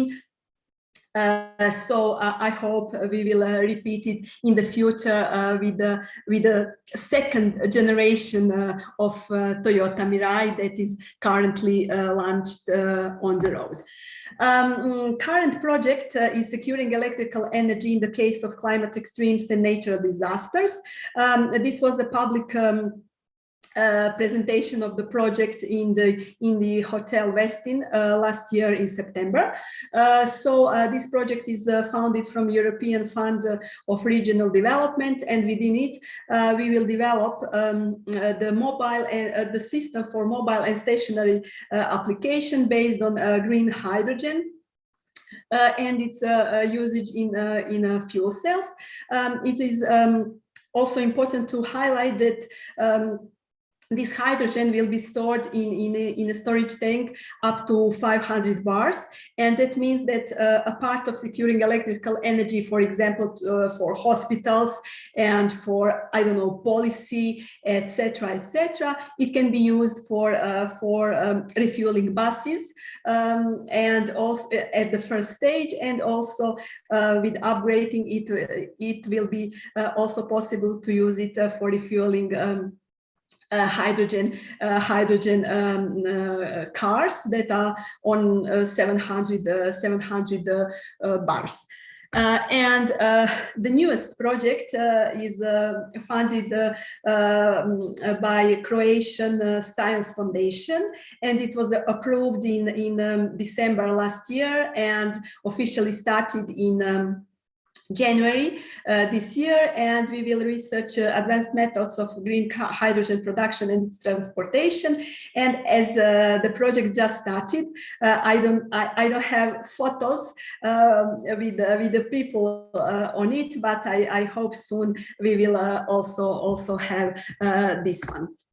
The role of hydrogen group of the University of Zagreb, faculty of my faculty, is based on 3 pillars. First one is education, where we are organizing dynamic interactive lectures for students, also workshops for industry representatives, policymakers, and academic staff. We have a workshop called Hydrogen and Fuel Cells, where we also, during the Toyota Croatia Mirai Challenge, organized this workshop, and also as a lecturer there was a Professor Barbir and others. Second one pillar is scientific research, where we are investigating new methods for green hydrogen production. And the third pillar is collaboration. We have a good connection with other academy institutions and industry, and we are working on joint projects related to feasibility studies or some research of components, etc., etc. So why we are talking about this? I really love this slide. I'm proud of it. I invest a lot of my time to design this slide. So pay attention, always keep on your mind that by the 2050, we need to achieve zero emission. And there is no excuses and there is no time. So when we are talking about different energy carriers, energy systems, we always have to have on our mind that by 2050 we need to achieve zero emission.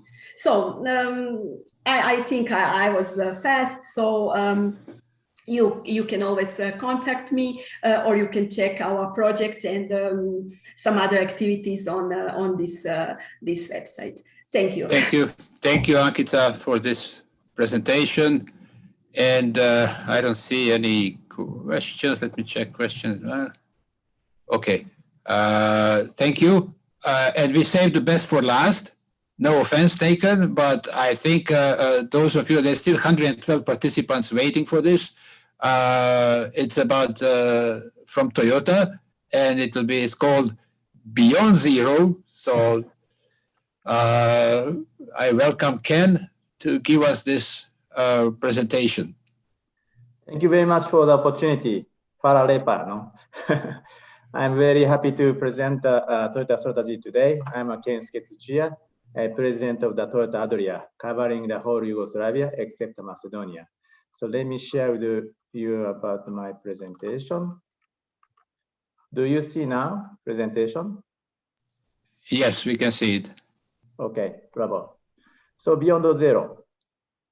So let me explain now about the Toyota strategy. So this is our vision for environment made 6 years ago. Our target is new vehicles zero emission, life cycle zero emission, plant zero emission, minimizing and optimizing water usage and so on. So this is our commitment to the society. We will implement this. However, our target is not just to reduce the emission and achieve the zero emission. Our mission is to create an ever better society, much more than the zero emission, which is beyond zero. While we are focusing now on the autonomous driving, mass application vehicle, robotics, fuel cell vehicles, and boats, and new city with hydrogen energy, our ultimate goal is to be the mass production of people's happiness through our leading electrification technology and mobility innovation. People's happiness, that's why Toyota also focus on the sports. We are the global partner of both Olympic and Paralympic. Sports provide us a positive energy. Sports can inspire the people, and sports can provide a solidarity in our society. In this corona pandemic, we need this power of sports much more than before. I'm sure that you will agree with this. And Toyota's another vision is mobility for all. This means that we want to provide free to move for all humankind, able people, people with disability, young people, and elderly. So mobility is a very important factor for humans' life. So let me move to the environmental data. So this is a result of the CO2 emission per vehicle by the manufacturer in 2019. The CAFE regulation is 95 grams per kilometer by 2020. Toyota is the only company which has below 100, and we will achieve the common target in 2020. We are still waiting for the result into 2020. And this is a chart of a monthly car registration by fuel type in Europe. In July 2020, it is the first time that the electrified vehicle exceeded the volume of diesel, which is very good. In 2019, electric had only 11%, but now 25%, big jump. And this is the same chart, but only for the EVs. As you can see, the biggest increase was hybrid vehicles. Hybrid vehicles are also included in electrified vehicles, and this is our strength. And this is a forecast by the IHS for EV powertrain up to 2030. As you can see, majority of the market for EVs will be hybrid, which is blue. PHEV is light blue, and pure electric and FCV are green. Sorry. This is a chart by manufacturer for the first half of 2020. Lexus has more than 95% electrified, and Toyota is more than 60% electrified. And this is by the country in EU. Croatia is better than middle, which has 118.3 in the 2019, which is very, very good. However, the challenge for Croatia is that this is a chart for the percentage of fuel type by country in EU as of August in 2020. Croatia is the second lowest country in the 21 countries in EU in terms of percentage of electrified vehicle. Many countries have more hybrid vehicles or PHEV, which is dark green and green, as well as a pure electric light green. So Toyota strategy. So we have any kind of powertrain listed here. We are ready to provide any kind of powertrain, and our strategy is to provide the best suitable powertrain based on the country's infrastructure and customer demand. We believe pure electric vehicle should be for the short daily distance and the location accessing to plug.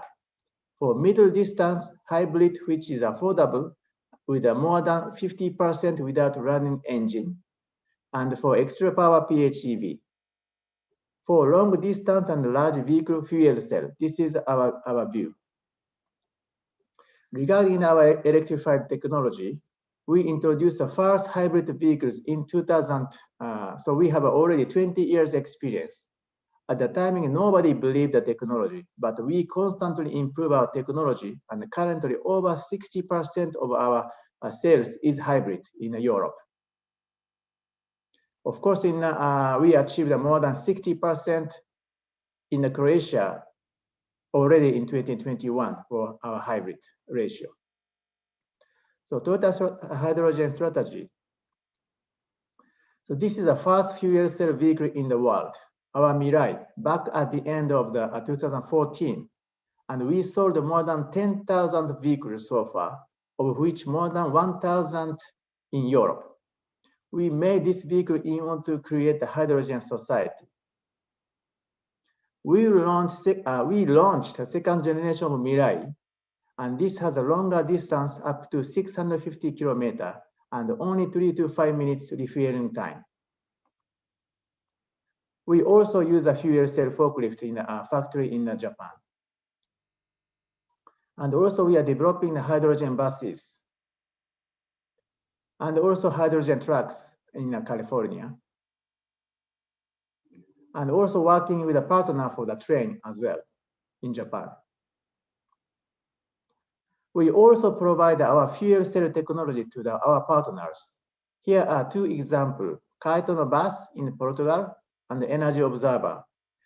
Energy Observer is the first fuel cell boat in the world with our technology. For Kaitono bus, this is available already. Charging time is below 9 minutes only, but the production, how to say, the lead time is 10 months. So we need to obtain the order if customer need as soon as possible. Many companies have been entering the market one after another, and the need of the hydrogen and the FC technology has been increasing in variety of the applications. So Toyota has developed a product that package a fuel cell system into the compact module and plan to begin selling it in spring of 2021. So these are the areas that we are thinking as partners. And also Toyota revealed a plan to build a prototype of city of the future on the 175-acre site at the base of Mountain Fuji in Japan, called the Urban City. It will be a fully connected ecosystem powered by hydrogen fuel cells. Hydrogen should be made by renewable energy, but more than that, FCEV can be the good energy storage and carrier for the hydrogen produced by the green energy. And then Toyota Group company has a US Energy as an affiliated company focusing on wind power plant in the world. We want to use this power to generate a green hydrogen in Europe. Our sister company, Toyota Tsusho Europe, is trying to offer to bus operators one-stop service for hydrogen, meaning green hydrogen from our windmill, hydrogen station, as well as the FC buses with after sales and finance in Germany. If we succeed this, we might be able to do the same in Croatia. But we need partners. For your information, we also run the hydrogen station in Japan, 2 stations and 6 mobility stations. But the profitability is really challenging. So from our calculation, we need at least 50 FC buses or 800 Mirais to be a break even. So as Ankit already explained that we are working very close with the University of the Split and the University of the Zagreb. So this is he already showed, so I skip. So these are the hydrogen by the country. So you know very well, so I can skip, but a lot of countries focus on the hydrogen now. And this is a list of the subsidies in each country. And then currently our focus in the buses, and you can see the grants for the FC buses. So you can see that in the Germany, 80% of the gap between FC bus and diesel bus will be supported by the government. And also 80% of funding of the total investment in infrastructure is covered, and 25% of funding for electrolyzer. So these fundings is necessary to start the hydrogen society. So today's takeaway is Toyota is ready to provide the FC vehicle, Mirai, and FC bus, Caetano bus, right now. Number two, Toyota is looking for the partner about the POC, proof of concept for hydrogen business, to start from the start in Croatia. For example, vehicle and the bus, cities, government, universities, companies, hydrogen production side, power company, energy company, and so on. So we are looking for the discussion with all of you if we can have a partnership to start this proof of concept. So, Farah Repa, thank you very much for your opportunity to talk. So, see you soon.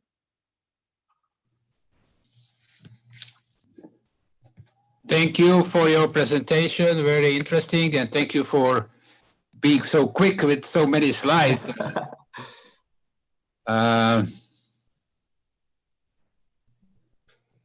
This brings us to the end of our conference, what we scheduled so far. I would like to thank all the speakers. I would like to thank the audience for, there is still 110 of you listening to the end of this conference. Let me check if there are any questions. No, but there is a comment that we should announce a conference at MIPRO later this spring in Opatija. Ankice, can you say a word?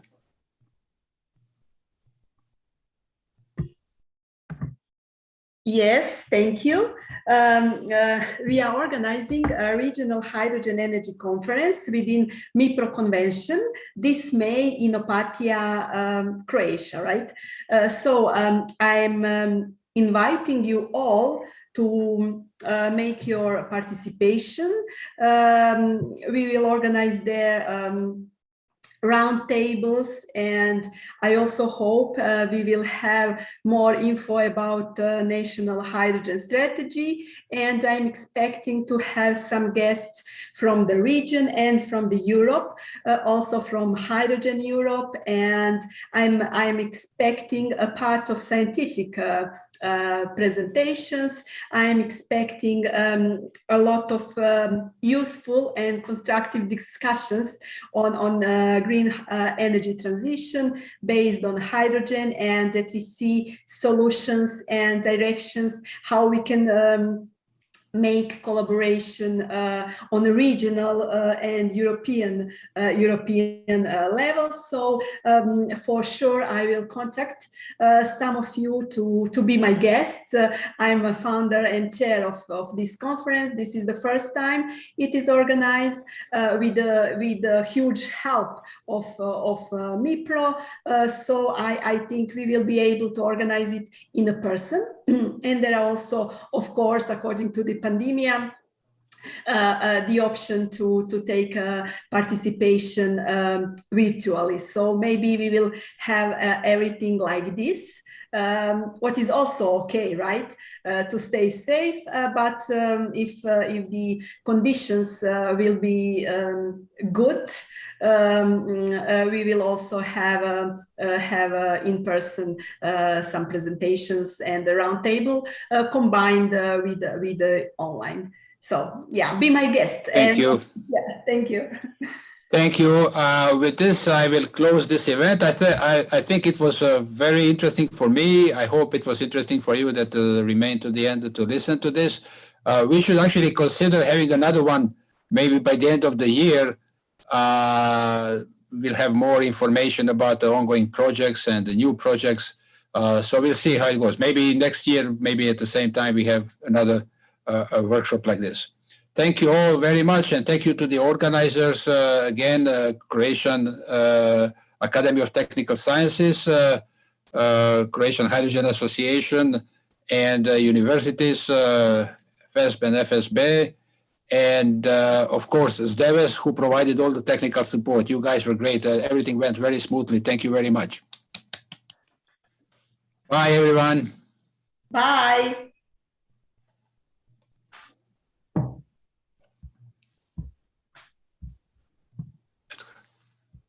Gotovo.